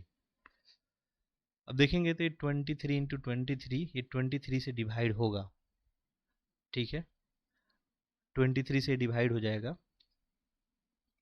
और उसके बाद ये ओवरऑल जो होगा ना आपका 23 से डिवाइड बनेगा। इसको करके देखते हैं, 5 से करेंगे तो 5 दिए 15, 5 दूना 10 एक 11।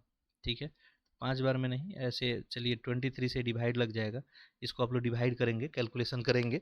अगर आंसर फिर भी नहीं बनता है तो आप लोग कमेंट करेंगे, अगले लेक्चर में इसको हम कैलकुलेट कर देंगे। ठीक है, तो यहाँ पे ऐसे इसका आंसर आएगा अप्रॉक्स 800 करीब में इसका आंसर आएगा। बस यही तरीका होगा जैसे मैं बताया हूँ। ठीक है, अगला देखें, यहाँ पे पूछा गया कुल पदों की संख्या आपको बतानी है। ठीक है, कि कुल पदों की संख्या कितनी होगी। अब ऐसा क्वेश्चन आता है तो इसमें जो है आपको सीरीज देखना होता है। ठीक है, कि आखिर ये सीरीज कैसा है, सीरीज जो है कोई फॉर्मेशन सीरीज में हो रहा है क्या। तो यहाँ पे ध्यान देखिए, यहाँ पे पहला 2 है, 4 है, 8 है। ऐसे में चेक करते हैं हम लोग कि एपी सीरीज है क्या। एपी सीरीज कब होता है अर्थमेटिक प्रोग्रेशन का, तो आप सभी को पता होगा, अंतर यदि समान बने लगातार 2 का तो एपी सीरीज होता है। तो एपी सीरीज यहाँ पर दिख नहीं रहा है, क्योंकि देखिए 4 में से 2 गया 2, यहाँ से 8 में से 4 गया 4, अंतर तो सेम नहीं आ रहा है, तो चलिए एपी नहीं हो गया। चलिए अब चेक करते हैं जीपी सीरीज है क्या। जीपी सीरीज कैसे देखते हैं हम लोग, दूसरा जो होता है डिवाइड पहला इक्वल टू तीसरा डिवाइड दूसरा इक्वल टू चौथा डिवाइड तीसरा। अब देखिए यहाँ पे रेशियो अगर सेम आता है तो सही है, आ रहा है सेम, बिल्कुल रेशियो सेम आ रहा है, इसका मतलब ये सीरीज कैसा है, जीपी सीरीज है। चलिए अपना पहला काम हो गया, ये हम लोग यहाँ पे देख लिए कि सीरीज कैसा है, ये जीपी सीरीज है। तो जीपी सीरीज में आपको क्या निकालना है, एनथ टर्म, यानी ये एनवा कौन सा टर्म होगा कि 1024 आएगा। ठीक है, तो इसके लिए सिंपल सा फार्मूला होता है जीपी सीरीज के लिए, ए आर का पावर n-1 इजकल टू आपको एनवा टर्म होता है। ठीक है, तो एनवा टर्म है कितना, 1024 है। ए यानी फर्स्ट टर्म होता है, फर्स्ट टर्म कितना दिया है क्वेश्चन में आपको 2 दिया है। यहाँ पे रेशियो कितना है आपका, तो 4 डिवाइड 2 2 ही आया था, 2 का पावर n-1 इक्वल टू 1024 हो गया। अच्छा 1024 किसका स्क्वायर रूट होता है, 32 का स्क्वायर अगर कीजिएगा तो ये आ जाएगा। चलिए इतना काम हो गया, अब कैलकुलेशन ही बचा है। यहाँ पे देखिए ए का पावर 2 का पावर 1 कर ले और 2 का पावर n-1, तो ए का पावर m इंटू ए का पावर n क्या होता है, ए का पावर m प्लस n, तो दोनों पावर ऐड हो जाएगा, तो 1 प्लस n-1 इक्वल टू, अच्छा इसको 32 को हम लोग क्या कर सकते हैं, 2 का पावर 2 इंटू 2 का पावर 2, 4 चौका 16 इंटू 2 का पावर 1 लिख सकते हैं क्या, बिल्कुल लिख सकते हैं, कोई आपत्ति नहीं होगा किसी को। देखिए 2 दूनी 4 होता है आपको, 2 दूनी 4 होता है और 2 4 चौका 16 दूना 32, यानी 32 को हम लोग ऐसा लिख सकते हैं। ठीक है, कोई दिक्कत नहीं। अब देखिए यहाँ पे 1 से 1 कैंसिल हो गया ये, तो यहाँ पे LHS में क्या आ गया आपका, ये 2 का पावर n बन गया इक्वल टू, अब RHS में देखेंगे तो ये क्या बन जाएगा, तो देखिए ए का पावर m, ए का पावर n, तो ये सारा पावर ऐड हो जाएगा, तो ये 2 का पावर 5 और ये ऊपर 2। तब इसको आप क्या कर सकते हैं, 2 का पावर n इक्वल टू 2 का पावर 10 लिख सकते हैं, कोई दिक्कत नहीं है। तो n का वैल्यू क्या आ गया, बेस अगर सेम होगा तो घात भी सेम होगा, 10।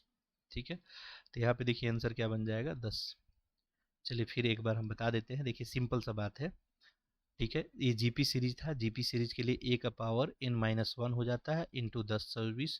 अब यही है, बस यहाँ से तो आपका कैलकुलेशन ही रह गया है। ठीक है, बस अब क्या किया, यहाँ पे ए की जगह पे 2 दिया था, आर की जगह पे 2 दिया था, पावर n-1 इक्वल टू 10 से 24 को हम लोग 2 का पावर 10 लिख सकते हैं। ठीक है, अब देखिए यहाँ पे जो है n, इसी n का वैल्यू निकालना था अपने को, n का वैल्यू निकाल सकते हैं। यहाँ पे हो जाता है 2 का पावर n इक्वल टू 2 का पावर 10, दोनों अगर बेस सेम है तो घात तो सेम। ठीक है, तो 2n इक्वल टू क्या आ जाता है, 10 आ जाता है। चलिए अगला क्वेश्चन देखते हैं, ये तो बिल्कुल ही आसान सा प्रश्न है, कैलकुलेशन करना है। जिनको बोर्ड मास वगैरह पता है कि सबसे पहले आखिर सॉल्व किसको करना है, तो ब्रैकेट वाले को करना है, तो ब्रैकेट वाला सॉल्व कर दीजिए। तो ऐसे में देखिए यहाँ पे है क्या, 1002, यहाँ पे डिवाइड है, इसको गुना में कन्वर्ट करेंगे तो 1 बटा कितना हो जाएगा, ये 20.04।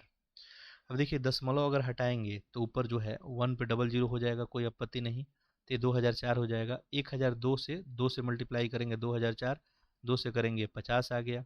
सिंपल सा बात है, 3034 में से 50 माइनस कर लीजिए, आंसर आ जाएगा।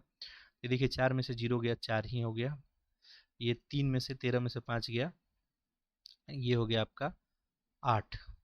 ठीक है, बाकी यहाँ पे ये 9 हो जाएगा और ये 2 हो जाएगा, 2 9 8 4। ऑप्शन कहाँ दिख रहा है, ऑप्शन डी। ठीक, चलिए ये छोटा सा एक कैलकुलेशन था, बोर्ड मास अगर आपको पता था तो इसमें पहले क्या करते हैं, ब्रैकेट को सॉल्व करते हैं। ठीक है, अगला देखिए, अगला प्रश्न है यहाँ पे 2:9, यहाँ पे 1/18 है, x का मान बताना है। ये तो बहुत ही आसान सा प्रश्न है। ठीक है, यानी 2/9 इक्वल टू क्या बता रहा है, x/18। बस क्रॉस मल्टीप्लाई कर दें। यहाँ से देखिए क्रॉस मल्टीप्लाई करेंगे तो आप कैसे लिख सकते हैं, 2 × 18 लिख सकते हैं, और ये हो जाएगा 9 तो 9 ही रहेगा, इक्वल टू x। 9×2 = 18, 2×2 = 4, आंसर क्या बन गया, ऑप्शन सी। अगला देखिए, 4 क्रमवागत विषम संख्या का औसत 24 है, तो सबसे बड़ी संख्या इसमें बतानी है, बता सकते हैं। देखिए यहाँ पे 4 क्रमवागत क्या है, विषम संख्या है, तो पहला को x अगर मान लेंगे तो दूसरा आप क्या लिखेंगे, विषम संख्या x+2। तीसरा क्या लिखेंगे आप लोग, x+4, प्लस तीसरा क्या लिख सकते हैं, x+6। ये लिखने का तरीका होता है, इक्वल टू कितना दिया है, 24। ये औसत दिया है तो आपको 4 से डिवाइड भी करना पड़ेगा, यहाँ पे 4 से डिवाइड लगा देंगे। बस यहाँ पे ऐड करें, x 2x हो गया, 3x 4x, तो ये 4x प्लस ये ऐड करेंगे तो कितना हो गया, 2 4 6 6 6 12, 12 इक्वल टू कितना हो गया, 24 में 4 से मल्टीप्लाई करेंगे 96। बस यहाँ से 4x इक्वल टू क्या हो जाएगा, 96 - 12, ये 4 6 में से 2 गया 4, और 9 में से 1 गया 8, 84। 4x इक्वल टू 84, तो x का वैल्यू क्या हो जाएगा, 4 दूना 8, 4 एकम 21 हो गया, तो x का वैल्यू 21 हो गया। तो x का वैल्यू नहीं पूछा है, यहाँ पे पूछा है सबसे बड़ी संख्या बताइए। तो अगर पहला ये 21 हो गया तो दूसरा क्या हो जाएगा, x+2 यानी 23 हो जाएगा। तीसरा क्या हो जाएगा, 21 + 4 25, और चौथा क्या हो जाएगा, 21 + 6 31। तो सबसे बड़ी संख्या क्या हो जाएगी, 31। अगर सबसे छोटा पूछता है इसी प्रश्न में, आपका आंसर क्या आता, 21 आता। चलिए, तो यहाँ पे जो है आपका आंसर क्या बन जाएगा, 21 प्लस ये कितना आया था आपका, ये बना था आपको 4 दूनी 8 4, हाँ ठीक है 21 ही बना था। 21 में 6 जोड़ेंगे तो कितना आ जाएगा, सॉरी 21 में जोड़ेंगे तो 27 आएगा, आंसर आपका 27 होगा। ठीक है, ये बी आंसर करेंगे। अब अगला प्रश्न डायरेक्शन का है। डायरेक्शन का खूब सारा प्रश्न अभी तक हम लोग हल किए हैं, आप लोग उम्मीद है कि आप लोग डायरेक्शन का प्रश्न तो हल ही कर लेंगे। देखिए, बिंदु P से सचिन दक्षिण दिशा, अब मान लेते हैं कोई बिंदु ये P है, आपको पता है कि ये ईस्ट होता है, ठीक है, पूरब, ये पश्चिम, ये ऊपर उत्तर होता है, और नीचे क्या होता है, दक्षिण होता है। अब यहाँ बता रहा है बिंदु P से सचिन, बिंदु P हम लोग एज्यूम कर लेते हैं कि चलिए बिंदु P यही है, तो बिंदु P से सचिन दक्षिण की ओर जाता है 20 मीटर, तो इसको दक्षिण भेज देते हैं 20 मीटर। चलिए आ गया 20 मीटर। वह बाएं मुड़ता है, अब यहाँ से अगर ये बाएं मुड़ेगा, ठीक है, तो बाएं इधर ही मुड़ेगा, बाएं मुड़ता है और 30 मीटर चलता है, 30 मीटर चला देते हैं। फिर दिया है, फिर वो बाएं मुड़ता है और 20 मीटर चलता है, यहाँ से इसका बायां ये हो जाएगा, और 20 मीटर चलता है तो यहाँ पहुँच जाएगा।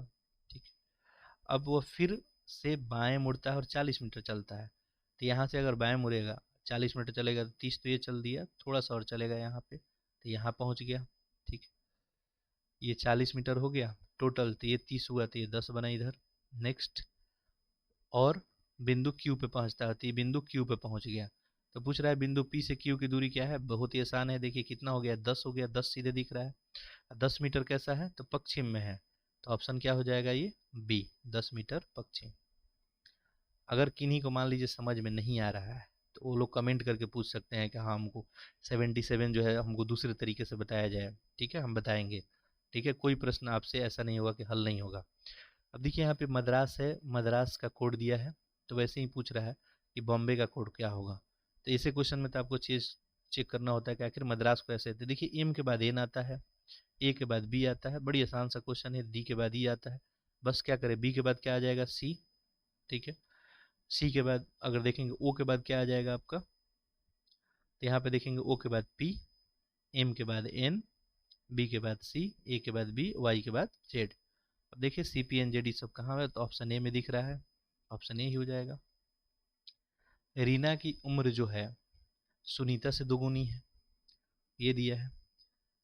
ठीक है, तो अब हम लोग मान लेते हैं कि सुनीता का एज मान लेते हैं एक्स, तो रीना कितना हो जाएगा, रीना 2x हो जाएगी। चलिए पहला बात, 3 वर्ष पहले वह सुनीता से तिगुना बड़ी थी। 3 वर्ष पहले की बात करते हैं, तो 3 वर्ष पहले दोनों लोग तो 3-3 साल पहले हो ही जाएंगे ये। क्या बोल रहा है यहाँ पे कि वो सुनीता से तिगुनी बड़ी थी। सुनीता से तिगुनी यानी 3 से मल्टीप्लाई कर दीजिए, बस इसको हल कीजिए, आपका आंसर बन जाएगा। और इसको हल करेंगे तो ये हो जाएगा 2x minus 3 equal to 3x-9। यहाँ पे एक साथ एक्स को रख लीजिए, तो ये आपका 2x-x हो जाएगा। ये -9 + 3 कितना हो जाएगा, -6। -6 minus X equal to -6, minus से माइनस कैंसिल, एक्स का वैल्यू यहाँ पे 6 आ गया। ठीक है, पूछा क्या गया था यहाँ पे आपसे कि रीना का उम्र, तो रीना का उम्र तो आप लोग बता ही सकते हैं। अब अगर x का वैल्यू 6 आ गया, रीना का उम्र है कितना, 2x है, तो 2 में 1 से नहीं, 2 में 6 से गुना करेंगे, 12 वर्ष आ जाएगा। आपसे अगर पूछा सुनीता का एज बताया जाता तो आप सुनीता 6 वर्ष बता देते हैं। चलिए अगला प्रश्न देखते हैं। इसमें देखिए क्या पूछा गया आपको, श्रृंखला में प्रश्न चिन्ह की जगह पे क्या आएगा। देखिए सीरीज, ये सीरीज तो बहुत आसान सा दिख रहा है। ठीक है, हम अभी तक काफ़ी हम लोग डिफिकल्ट कर चुके हैं सीरीज। 6 में क्या ऐड करेंगे तो 11 आएगा, 5। 11 में क्या ऐड करेंगे तो 21 आएगा, 10। इसमें क्या ऐड करेंगे, 15 ऐड कीजिए, इसमें जो है 20 ऐड कीजिए। सिंपल सा बात दिख रहा है, 5, 10, 15, 20। तब नेक्स्ट क्या होना चाहिए, 25 ऐड। 25 ऐड करके आंसर लिखिए, 6, 5, 11, 5, 2, 60, 81 आंसर आ गया। ऑप्शन बी आपका आंसर बन गया। चलिए 80 नंबर प्रश्न देख लिए हम लोग। तो ये कुछ 10 प्रश्न यहाँ पे आपके मैथ रीजनिंग के पूछे गए थे। फिर हम लोग हिस्ट्री में लौटते हैं। देखिए प्रश्न यहाँ पे है कि सुमेलित करना है, आसान सा प्रश्न है। ठीक है, देखिए यहाँ पे राजा राम मोहन राय, ईश्वर चंद्र विद्यासागर, हरीश चंद्र मुखर्जी, बाल। देखिए राजा राम मोहन राय का कौन से इसमें पुस्तक है, संवाद कौमुदी ही है, तो एक का तो 2 हो जाएगा। ईश्वर चंद्र विद्यासागर, सोम प्रकाश, हरीश चंद्र मुखर्जी, ठीक है, ये हो जाएंगे हिंदू पेट्रियाट। और लास्ट बाल गंगाधर तिलक केसरी। तो ऑप्शन क्या बन रहा है, बी, 2, 1, 4, 3। ठीक है, आप लोग सही किए होंगे। अगला प्रश्न देखिए। अगला पूछा गया निम्नलिखित में से कौन सही सुमेलित नहीं है। इसमें बताना है कौन सही नहीं है, बताइए, आप लोग आंसर कीजिए। Lord Lytton vernacular press act लेके आए थे, Ripon, Ilbert bill, Dalhousie Rowlatt act, Cornwallis इस्तेमारी व्यवस्था। आप लोग अभी तक आंसर कर भी लिए होंगे। देखिए लॉर्ड लिटन का ही वर्नाकुलर प्रेस एक्ट लाया गया था, जो रिपन समाप्त किए थे, तो सही है। 2 भी सही है, रिपन इल्बर्ट विल लेके आए थे। कर्नवालिस के द्वारा इस्तेमारी या स्थायी बंदोबस्त लेके आया गया था, ये भी सही। डलहौजी जो है आपका रॉलेट एक्ट नहीं लेके आए थे, तो ये क्या हो जाएगा, यहाँ पे गलत हो जाएगा, और आपसे गलत ही पूछा गया था। ठीक है, चलिए आगे बढ़ते हैं।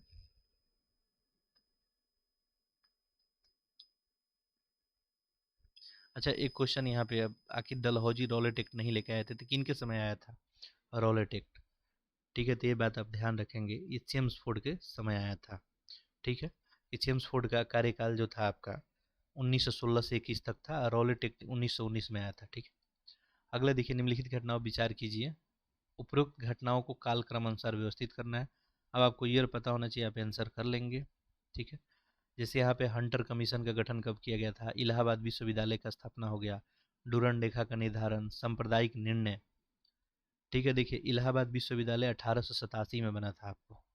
ठीक है, ये 1887 में बना था इलाहाबाद विश्वविद्यालय। डूरन रेखा 1893 में इसका निर्धारण किया गया था, ये 1893 बन गया आपका। ठीक है, इसके बाद देखेंगे तो नेक्स्ट क्या है, सांप्रदायिक निर्णय, ये 1932 में लिया गया था। ठीक है, 1932। ठीक है, और नेक्स्ट इसमें बचता है आपका जो है हंटर कमीशन। ठीक है, तो ये हंटर कमीशन शिक्षा को लेके था, और ये 1882 में आया हुआ था। बस अब आप सीक्वेंस लगा सकते हैं। तो सबसे पहले इसमें घटना तो हंटर कमीशन वाला ही दिख रहा है, इसके बाद ये 1887, तो ये बिल्कुल सीक्वेंस में ही है। ऑप्शन क्या हो जाता है, ए हो जाता है, 1, 2, 3, 4। अगला देखिए, निम्नलिखित में से प्रताप पत्रिका का प्रकाशन किसने किया था। तो पत्र पत्रिका ऐसे क्वेश्चन एक आध पूछे जाते हैं। प्रताप जो है गणेश शंकर विद्यार्थी के द्वारा, एक साप्ताहिक आपका समाचार पत्र था। अगला देखिए, निम्नलिखित में से सांप्रदायिक निर्णय की घोषणा किस ब्रिटिश प्रधानमंत्री के द्वारा किया गया था। ये मैकडोनाल्ड के द्वारा ही किया गया था। आसान आसान प्रश्न इधर आपको पूछा गया है, तो चलिए आप लोग उम्मीद करते हैं कि आप लोग प्रश्न ये हल कर रहे होंगे। निम्नलिखित में से पुनः सार्वजनिक सभा नामक राजनीतिक संगठन की स्थापना किसके द्वारा किया गया था। आंसर आप लोग कर लिए होंगे। पुनः सार्वजनिक सभा किसके द्वारा, रनाडे के द्वारा। निम्नलिखित में से किस वर्ष महात्मा गांधी ने किसानों के समर्थन में गुजरात में खेड़ा जिले में सत्याग्रह किया था? तो ये भी मुश्किल प्रश्न नहीं है। खेड़ा जिले में कब किया गया था? 1917 में। ठीक है, चलिए अगला है 1935 में भारत सरकार अधिनियम की प्रस्तावित संघीय राज्य व्यवस्था के तहत द्विसदनीय विधायिका के उच्च सदन के लिए सांप्रदायिक आधार पर कितने सदस्य को चुना गया था? ठीक है, तो ये 150 सदस्य को। ऑप्शन यहाँ पे आपका बी हो जाता। नेक्स्ट देखते हैं 89। निम्नलिखित में से हाउस ऑफ कॉमन्स, जैसे भारत में आपको पता है कि राज्यसभा लोकसभा है, वैसे ब्रिटेन में एक हाउस ऑफ कॉमन्स है। निर्वाचित होने वाले पहले भारतीय कौन थे? तो इसमें जो है ये ऊपरी सदन था वहाँ का। इसमें आपका आंसर क्या बन जाएगा? ये तो बहुत ही आसान था, दादा भाई नौरोजी ही चुने गए थे। पौनार आश्रम निम्नलिखित में से किस सामाजिक कार्यकर्ता से संबंधित है? पौनार आश्रम, तो ये जो है ये भी सही आप लोग किए होंगे, विनोबा भावे। कांग्रेस वास्तव में बिना हथियारों के गृह युद्ध में है। कांग्रेस के संदर्भ में कथन किसके द्वारा कहा गया था? मोहम्मद अली जिन्ना, डॉफरिन है, करजन है, सैयद अहमद खां। कांग्रेस वास्तव में बिना हथियार के गृह युद्ध में है, ये स्टेटमेंट किसका था? सैयद अहमद खां। डी जो किए हैं बिल्कुल ही सही है। 92 देखते हैं। निम्नलिखित में से भारत में लैंड होल्डर सोसाइटी की स्थापना किस वर्ष हुई थी? 1838, 1923, 1926, 1857। देखिए लैंड होल्डर सोसाइटी का अपना कब? 1838 में ही हुआ था। ठीक है, ये जमींदारी को लेकर एसोसिएशन ये बना हुआ था। नेक्स्ट देखते हैं प्रश्न संख्या 93। The Indian war of independence 1857 के लेखक कौन थे? ठीक है, तो आप लोग आंसर कर लिए होंगे। सही आंसर क्या हो जाएगा? वीर सावरकर ही थे। ब्रिटिश भारत के दौरान निम्नलिखित में से कौन सी समिति आयोग शिक्षा से संबंधित था? देखिए मुश्किल प्रश्न नहीं है। ठीक है, देखिए सर्जेंट है, मैकडोनाल्ड कमीशन है, फ्रेजर है, हर्टोग है, ये आपके पास ऑप्शन है। शिक्षा से रिलेटेड बताना है आपको। ठीक है, चलिए आप लोग आंसर कर लिए होंगे। देखिए सर्जेंट योजना शिक्षा को लेके था, हर्टोग समिति भी था। ठीक है, तो यहाँ पे ऑप्शन आपका क्या हो जाएगा? डी। ठीक है, अच्छा इसमें ऑप्शन में और कौन कौन था आपका? ठीक है, देखिए शिक्षा को लेकर अगर बात करेंगे तो एक तो आपको जो हंटर कमीशन आया था, उसके बाद सैंडलर आयोग आया था आपका। ठीक है, सैंडल आयोग कब आया था? 1917 में आया था। इसके बाद सर्जेंट योजना आया था आपका। ठीक, तो यहाँ पे एक और चार कर लेंगे, ऑप्शन जो है डी सही हो जाएगा। अगला, निम्नलिखित में से कौन सा समाचार पत्र महात्मा गांधी के द्वारा प्रकाशित किया गया? यंग इंडिया, इंडियन ओपिनियन, सत्याग्रह, हरिजन या नवजीवन? ऑप्शन यहाँ पे दिया गया है, चलिए आप लोग आंसर कर लिए होंगे। देखिए महात्मा गांधी के द्वारा प्रकाशित यहाँ पे आपसे पूछा गया है यंग इंडिया। ठीक, तो इनके द्वारा जो है हरिजन भी पत्र निकाला जाता था, आपको पता है। ठीक है, हरिजन हो गया, उसके बाद आपका नवजीवन ये भी हो गया। ठीक है, अब देखिए अगर एक दो भी पता है, देखिए चार पाँच, चार पाँच तो एक खैर ये तीन ऑप्शन में है। ठीक है, यहाँ पे सही ऑप्शन आपका क्या बन जाता? ऑप्शन सी, एक दो चार पाँच। ठीक है, तो यहाँ पे एक दो इंडियन ओपिनियन ये भी होता, सत्याग्रह इनका नहीं था। बाकी नेक्स्ट देखते हैं। निम्नलिखित जानकारी की सहायता से भारत के प्रसिद्ध वायसराय को पहचानिए। उन्होंने इल्बर्ट बिल पेश किया, उन्होंने स्थानीय स्वशासन का प्रस्ताव पारित किया, उन्होंने शैक्षिक सुधार के लिए हंटर कमीशन नियुक्त किया। ये किसके बारे में व्याख्यान बताया जा रहा है, ये पूछा जा रहा है आपसे। तो आसान सा प्रश्न है, जैसे ही आप लोग ऑप्शन देखेंगे आपको पता चल जाएगा। सही आंसर क्या हो जाएगा? रिपन। स्थानीय स्वशासन का जनक इन्हीं को बोला जाता है। ठीक है, तो ये सब काम जो है इन्हीं के समय हुआ था। वर्नाकुलर प्रेस एक्ट को समाप्त किया गया था इन्हीं के समय। ठीक है, स्थानीय स्वशासन 1882 में इन्हीं के समय शुरू किया गया था। सिविल सेवा में प्रवेश का आयु एक बार फिर जो बढ़ा दिया गया था और 21 वर्ष कर दिया गया था। साथ साथ ये भी याद रखेंगे इनसे कि कारखाना अधिनियम भी इन्हीं के समय 1881 में जो है शुरू हुआ था। निम्नलिखित में से कौन इंडियन होम रूल के पहले अध्यक्ष थे जो 28 अप्रैल 1916 को अस्तित्व में आया? ठीक है, भी आप लोग कर सकते हैं। इंडियन, यहाँ पूछा गया है कि इंडियन होम रूल लीग के पहले अध्यक्ष। अच्छा प्रश्न है। सही आंसर यहाँ पे क्या हो जाएगा? जोसेफ जो है बैप्टिस्टा। ठीक है, ऐसे तो पता है कि दो होम रूल इंडिया में चला था, एक एनी बेसेंट का और एक आपको लोकमान्य तिलक का, लेकिन यहाँ पे इंडियन होम रूल लीग के पहले अध्यक्ष के बारे में पूछा गया था। ठीक है, तो ये आंसर आप लोग याद रखेंगे। जोसेफ जो है बैप्टिस्टा, इनको बैप्टिस्टा बम्बे एक भारतीय राजनेता थे ये और कार्यकर्ता भी थे। नेक्स्ट देखते हैं प्रश्न संख्या 98। निम्नलिखित युगों पर विचार कीजिए और बताइए कौन सा इसमें सही है। प्रार्थना समाज आत्मारंग पांडुरंग के द्वारा, सत्यशोधक फूल ज्योतिराव फुले के द्वारा, आर्य समाज दयानंद सरस्वती के द्वारा। चलिए तो आप लोग आंसर इसका कर भी लिए होंगे। ठीक है, यहाँ पे ऑप्शन देखिए दिख रहा है केवल 1 2 2 2 3 1 2 3। ये तो बहुत प्रार्थना समाज आत्माराम पांडुरंग का था, सत्यशोधक समाज ज्योतिराव, आर्य समाज दयानंद सरस्वती का था। 1 2 3 ऑप्शन डी में दिख रहा है, यही सही होता। अगला है महात्मा गांधी के संबंध में निम्नलिखित कथनों विचार कीजिए और बताइए कि कौन सा इसमें सही है। बाकी एक बार ऑप्शन आप लोग देख ले, केवल 1 है, केवल 2 है, 1 2 दोनों, ना तो 1 ना ही 2। पहला है कि स्वतंत्रता संग्राम के दौरान सविनय अवज्ञा आंदोलन के दौरान महात्मा गांधी को पहली बार गिरफ्तार किया गया था। महात्मा गांधी को दक्षिण अफ्रीका में कभी गिरफ्तार नहीं किया गया था। इसमें क्या आपको बताना है, सही बताना है। तो यहाँ बोल रहा है कि सविनय अवज्ञा के दौरान पहली बार गिरफ्तार किया गया। देखिए पहला स्टेटमेंट गलत हो गया। दक्षिण अफ्रीका में कभी गिरफ्तार ही नहीं किया गया था, ये भी गलत हो गया। देखिए गिरफ्तारी की अगर बात किया जाए तो पहला बार असहयोग आंदोलन के दौरान इनको गिरफ्तार किया गया था, ना कि सविनय अवज्ञा के दौरान। ठीक है, 1919 में। और जहाँ तो बात करें दक्षिण अफ्रीका में तो 1908 में ही इनको जो है पहला गिरफ्तारी इनका हुआ था वहाँ पे। तो यहाँ पे कोई सही नहीं है, तो ऑप्शन डी बन जाता। भारतीय रिजर्व बैंक की स्थापना के लिए कौन सा अधिनियम प्रावधान किया गया था। अब बहुत ही आसान सा प्रश्न है ये, भारत सरकार अधिनियम 1935। प्रश्न संख्या 101 देखते हैं। वायसराय लॉर्ड हेस्टिंग्स के न्यायिक सुधार के बारे में कौन सा सही है। नीचे दिए कोड की सहायता से आपको बताना है कि कौन सा इसमें सही होगा। बाकी ऑप्शन देख ले आप, केवल 1 है, 1 3 है, 1 2 3 है और 1 2 3 है ऑप्शन डी में। देखिए पहला है कि हेस्टिंग्स के बारे में हर एक थाना में मुंसिफ की नियुक्ति की जाती है। सन 1821 में मुंसिफ को 150 रुपये तक मामले की सुनवाई करने की अनुमति दी गई थी। 1818 में मजिस्ट्रेट के 2 साल तक के श्रम के साथ कारावास की सजा देने का अधिकार था। सारा कुछ ही यहाँ पे सही है, पहला भी सही है, दूसरा भी, तीसरा भी। तो ऐसे में आपका विकल्प तो डी ही बनेगा। अगला देखिए, अगला प्रश्न है यहाँ पे, चार्ल्स मेटकाफ को प्रेस का मुक्तिदाता आखिर क्यों बताया जाता है, वजह क्या है। ठीक है, ऑप्शन पढ़ेंगे आंसर अपने आप आपको पता चल जाएगा। ठीक है, ये इसमें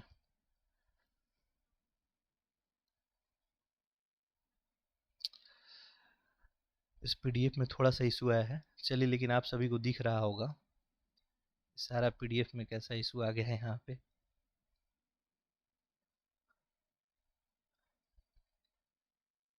कोई नहीं, चलिए दिख तो रहा है। तो प्रश्न संख्या 2 में पूछा गया है कि मैट का आपको प्रेस का मुक्तिदाता आखिर क्यों बताया गया। ठीक है, तो ये जो है 1810 के लाइसेंसिंग रेगुलेशन एक्ट को निरस्त करने के लिए, 1815 के प्रेस एक्ट को निरस्त करने के लिए, 1823 के लाइसेंसिंग एक्ट को निरस्त करने के लिए। तो यही हो जाएगा, ऑप्शन सी ही बन जाएगा यहाँ पे। अगला देखिए, अगला प्रश्न है प्रश्न संख्या 103। चलिए सही हो गया। अच्छा ठीक है, कोई बात नहीं। निम्नलिखित में से कौन सी घटना लॉर्ड केनिन के वायसराय के कार्यकाल के दौरान घटी थी। तो लॉर्ड केनिन के दौरान कौन सी घटनाएं घटी है ये आपको बताना है यहाँ पे। बाकी ऑप्शन यहाँ पे दिख रहा है। ठीक है, देखिए पहला है 1858 में भारत सरकार अधिनियम पारित हुआ। नील विद्रोह हुआ। 1861 में भारत परिषद अधिनियम हुआ। उत्तरी पश्चिमी प्रांतों में अकाल वगैरह पड़ा। ये सारा कुछ ही यहाँ पे सही है। ठीक है, सारा केनिन के समय ही देखने को मिला, तो ऑप्शन यहाँ पे क्या हो जाएगा, अपना डी बन जाएगा। चलिए अगला प्रश्न देखते हैं। निम्नलिखित में से वायसराय की उनकी नियुक्तियों के कालक्रम अनुसार व्यवस्थित कीजिए। यानी कब जो है किनका नियुक्ति हुआ था। अब ये थोड़ा सा आपको ध्यान होगा तो आप करेंगे, ये गवर्नर जनरल आप लोग पढ़ेंगे अच्छे से। तो देखिए, लॉर्ड लैंसडाउन की बात करें तो लैंसडाउन जो है 1888 से 94 तक। एल्गिन द्वितीय की बात किया जाए, ठीक है, तो ये 1894 से लेके और आपको 99 तक। लॉर्ड रिपन का बात किया जाए तो ये 1884 से लेके 88 तक। और डफरिन की बात करें तो ये आपका हो जाएगा, लॉर्ड डफरिन है, ठीक है, ये 84 से लेके और 88 तक। डॉफरिन जो हो जाएंगे 84 से 88 तक। ये रिपन का कार्यकाल यहाँ पे शायद गलत में लिख दिया, 80 से 84 तक है ये, 80 से 84।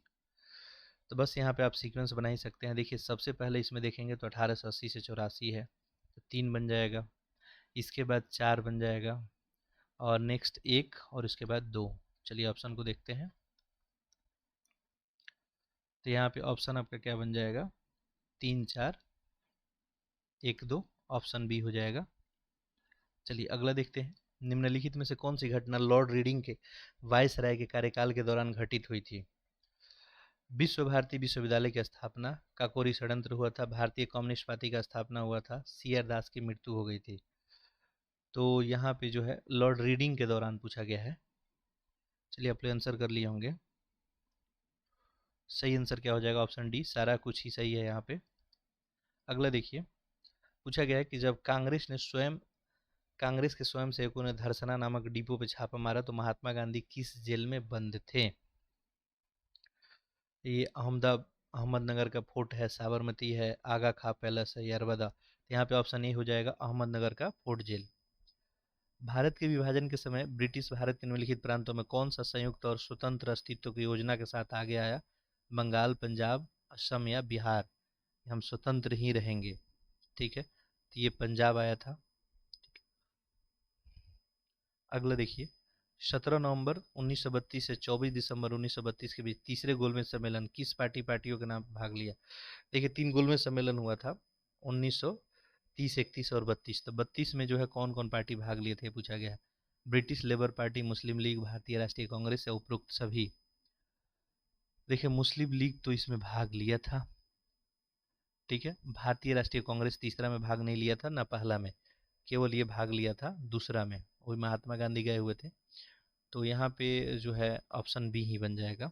अगला देखिए,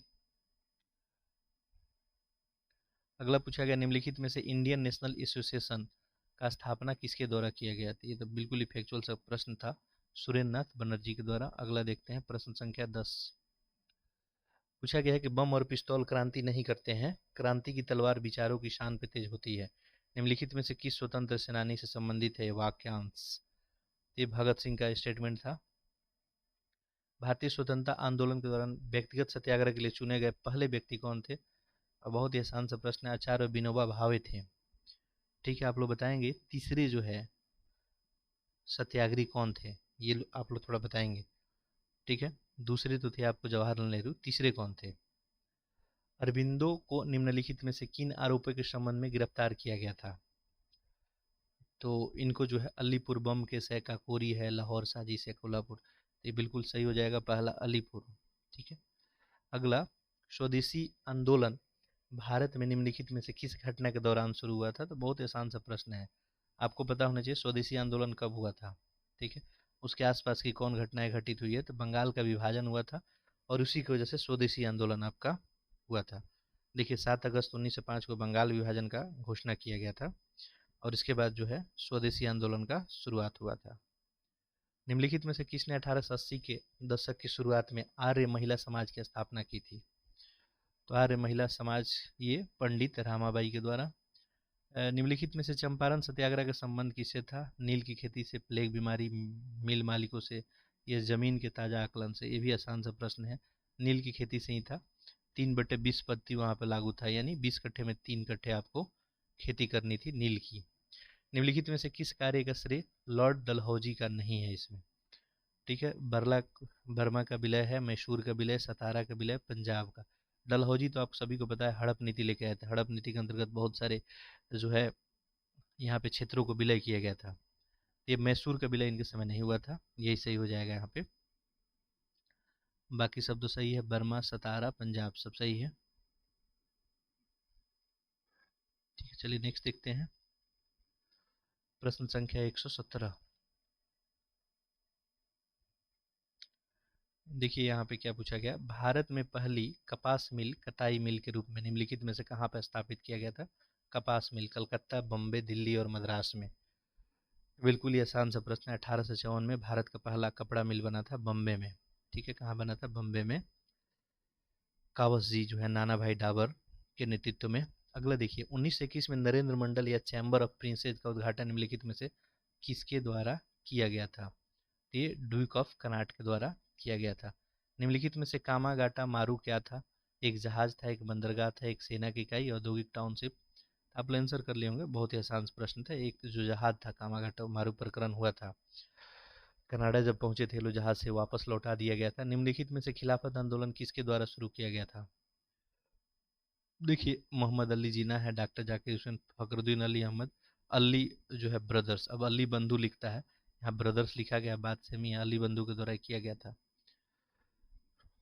अगला, दिसंबर 2022 में भारत ने निम्नलिखित में से किस संगठन की अध्यक्षता ग्रहण की? ठीक है, तो ये थोड़ा सा एक करंट का आपका प्रश्न हो गया है, और इसका सही आंसर क्या हो जाएगा? संयुक्त राष्ट्र सुरक्षा परिषद का अध्यक्षता ग्रहण किया गया था। अच्छा प्रश्न है, इसको ध्यान रखेंगे। कतर में आयोजित फीफा वर्ल्ड कप 2022 के संदर्भ में निम्नलिखित कथनों पर विचार कीजिए। अब देखिए, कुछ करंट का प्रश्न पूछा गया है, बाकी हिस्ट्री ही मेन स्ट्रीम में था यहाँ पे, लेकिन मैथमेटिक्स और करंट का भी प्रश्न पूछा गया। ये जो फीफा वर्ल्ड कप 2022 हुआ, इसके बारे में फाइनल में अर्जेंटीना की टीम पेनाल्टी शूटआउट में फ्रांस को 4-2 से हराकर 36 साल बाद विश्व चैंपियन बनी। कौन? अर्जेंटीना। पहला गोल्डन बॉल का अवार्ड लियोनेल मेसी को मिला। फीफा वर्ल्ड 2022 में कुल 32 टीमों ने भाग लिया। आपको बताना है इसमें कौन सही है। देखिए, आपको पता है अर्जेंटीना फाइनल जीता है, और वो भी शूट आउट में। तो फ्रांस को शूट आउट में हराया गया, 4-2 से मैच ड्रॉ हो गया था ये, और 36 साल बाद चैंपियन बना था। लियोनेल मेसी को जो है गोल्डन बॉल भी मिला। 32 टीम भाग भी ली थी। सारा सही है, ऑप्शन क्या हो जाएगा? डी बन जाएगा। अगला प्रश्न देखते हैं। ये चर्चित व्यक्ति हैं और उनके नियुक्ति से संबंधित प्रश्न पूछा गया है। ठीक है, तो करेंट अफेयर का एक और प्रश्न है आपका, और बाकी नीचे यहाँ पे ऑप्शन दिया गया है। तो देखिए, पहला है कि लियोनर जो है बराडाकर आयरलैंड के पीएम बने। मेटे जो है फ्रेडिक्सन डेनमार्क के पीएम। भूपेंद्र भाई पटेल गुजरात के सीएम। सुखविंदर सिंह सुक्खू हिमाचल प्रदेश। देखिए, ये बिल्कुल ही सही है, भूपेंद्र पटेल गुजरात के, सुखविंदर सिंह हिमाचल प्रदेश के, मेटे फ्रेडिक्सन डेनमार्क के, और लियोनार्डो बराडकर जो है आयरलैंड के। सब सही है, तो ऑप्शन आप लोग कर लिए होंगे डी। अगला देखिए, हॉर्नबिल महोत्सव के संदर्भ में निम्नलिखित कथनों विचार कीजिए और बताइए कि इसमें से कौन सा कथन आपको सही है। बाकी चलिए ऑप्शन दिखा देते हैं। देखिए, केवल एक है, दो है, एक दो दोनों, ना तो एक ना ही दो।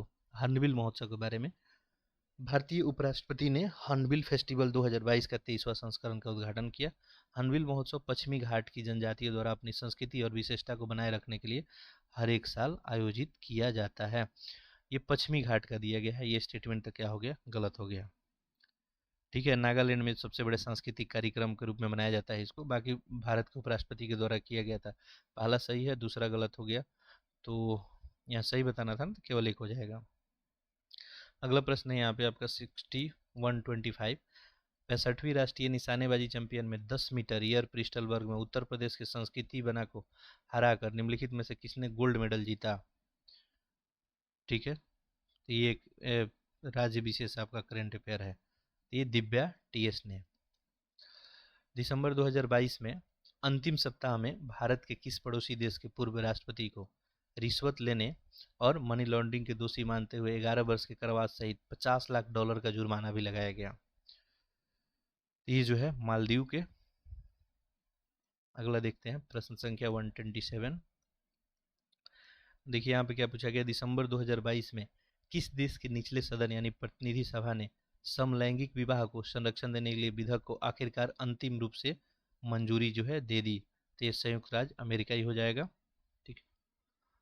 अगला देखते हैं, भारतीय मूल के किस व्यक्ति को दिसंबर 2022 में अमेरिकी केंद्रीय बैंक फेडरल बैंक का पहला उपाध्यक्ष और मुख्य परिचालन अधिकारी नियुक्त जो है किया गया? ठीक है, इनका नाम क्या है? तो ये सुष्मिता शुक्ला। हाल ही में चर्चा में रहे अकाने यामागुची का संबंध किस खेल से है? तो ये बैडमिंटन से हो जाएगा। देश के माने जाने अर्थशास्त्री और पूर्व केंद्रीय मंत्री योगेंद्र के अलग का दिसंबर 2022 में निधन हो गया। 1989 में इनकी अध्यक्षता में गठित अलग समिति का संबंध किससे है? अलग समिति जो है, जो समिति बनी थी, किसके लिए बनी थी, ये पूछा जा रहा है। शादी के लिए, न्यूनतम आयु के लिए, गरीबी रेखा के निर्धारण के लिए, बैंकों में सुधार के लिए? ये ऑप्शन बी हो जाएगा आपका। ये बनी थी गरीबी रेखा में, गरीबी रेखा का निर्धारण के लिए। तो ये अलग समिति याद रखेंगे, गरीबी रेखा के निर्धारण के लिए बनी थी। अगला देखिए, black pearl king of football जैसे उपनामों से चर्चित महान फुटबॉल खिलाड़ी पेले 29 दिसंबर 2022 में इनका निधन हो गया। ये किस देश से संबंधित थे? तो ये ब्राज़ील के खिलाड़ी थे, महान फुटबॉलर थे। 82 वर्ष की उम्र में इनका निधन हुआ। ठीक है, 3 बार फीफा विश्व कप इनके रहते हुए जीता, 1958, 1962 और 1970 में। ठीक है, चलिए अगला देखते हैं। कभी कभी समाचार में दिखाई जाने वाला आईएनएस जो है अर्नाला, ये आईएनएस अर्नाला है क्या? तो देश की पहली एंटी सबमरीन, यही हो जाएगा पहला आंसर। नेक्स्ट देखते हैं प्रश्न संख्या 133। The magic of the last story किताब को किस लेखक या लेखिका के द्वारा जो है लिखा गया है? ठीक है, तो ये जो हो जाएगा the magic of last story, ये सुधा मूर्ति का हो जाएगा। नेक्स्ट देखते हैं, 22 दिसंबर को प्रत्येक वर्ष राष्ट्रीय गणित दिवस किसके जन्मदिन के उपलक्ष्य में मनाया जाता है? ठीक है, श्रीनिवास रामानुजम है, आर्यभट्ट है, पाइथागोरस है, आइजक न्यूटन। सही आंसर क्या हो जाएगा यहाँ पे? श्रीनिवास रामानुजम। ठीक है, 22 दिसंबर को गणित दिवस मनाया जाता है इन्हीं के जन्मदिन के उपलक्ष्य में। आगे देखते हैं प्रश्न संख्या 135। कजिन 2022 सैन्य अभ्यास भारत और किस देश के बीच कजिन 2022 सैन्य अभ्यास आयोजित किया गया? ये भारत और कजाकिस्तान के बीच। Millets smart nutri food conclave का आयोजन 5 दिसंबर 2022 को कहाँ किया गया? ठीक है, तो ये आयोजन आपका ग्रेटर नोएडा है, लखनऊ, वाराणसी, उपरोक्त में से कोई नहीं। देखिए, millets smart nutri food conclave का आयोजन कहाँ पे किया गया था? तो ये आपको नई दिल्ली में, ऑप्शन में तो दिख नहीं रहा, ऑप्शन डी हो जाएगा यहाँ पे। निम्नलिखित में से कौन पंजीकृत भौगोलिक संकेतकों की सूची में शामिल है? ठीक है, ये पूछा गया असम का गमोचा, भौगोलिक संकेतक जीआई टैग के बारे में। असम का गमोचा, तेलंगाना का तंदूर रेड ग्राम है, लद्दाख का रक्त खुबानी, महाराष्ट्र का अलीबाग का सफ़ेद प्याज। और ऑप्शन देखते हैं, और ऑप्शन यहाँ पे दिया है केवल 2 है, 1 3 4, 2 3 4, 1 2 3 4। ठीक है, देखिए तो यहाँ पे पूछा गया था जीआई टैग में, तो देखिए असम का गमोचा हो गया, तेलंगाना का तंदूर रेड ग्राम, लद्दाख का रक्त खुबानी, महाराष्ट्र का अलीबाग का सफ़ेद प्याज, सारा ही शामिल हो गया। तो ऐसे में तो ऑप्शन आपका डी ही बन जाएगा।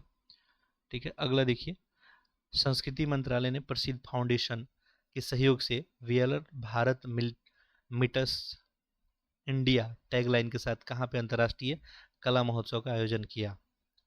ठीक है, अंतर्राष्ट्रीय कला महोत्सव ये हैदराबाद में। अगला देखिए, भारत को अपनी तरह का पहली पहल में किस राज्य के शासित प्रदेश ने 28 दिसंबर 2022 को नीलगिरी तहर परियोजना का घोषणा किया? नीलगिरी तहर परियोजना ये तमिलनाडु का हो जाएगा। अगला देखते हैं, उत्तर प्रदेश के संबंध में संविधान के आदेश विधेयक 2022 जो दिसंबर 2022 में पारित हुआ, इसके तहत राज्य की किन जातियों को अनुसूचित जनजातियों को सूची में शामिल किया गया? उत्तर प्रदेश के संबंध में जो अभी संशोधन हुआ उसमें पूछा जा रहा है कौन से जातियों को अनुसूचित जाति यानी एसटी कैटेगरी में शामिल किया गया? गोंड, धुरिया, नायक, ये सारे हो जाएंगे। ये उपयुक्त जो है सभी हो जाएगा। तो चलिए, ये जो है जीएस वर्ल्ड का जो न्यू वाला था, ये इतिहास का हम लोग ये टेस्ट सीरीज देखें। इसमें इतिहास के प्रश्न थे, प्राचीन मेडाइवल से 50 के करीब प्रश्न थे। फिर 10 मैथमेटिक्स का था, यहाँ पे 15-20 आपको करंट का था। लेकिन प्राचीन मेडाइवल से प्रश्न कम बनाए जाते हैं। फिर भी देखिए, आपको अगर ध्यान देना होगा तो मैं टॉपिक हिंट दे देता हूँ आपको।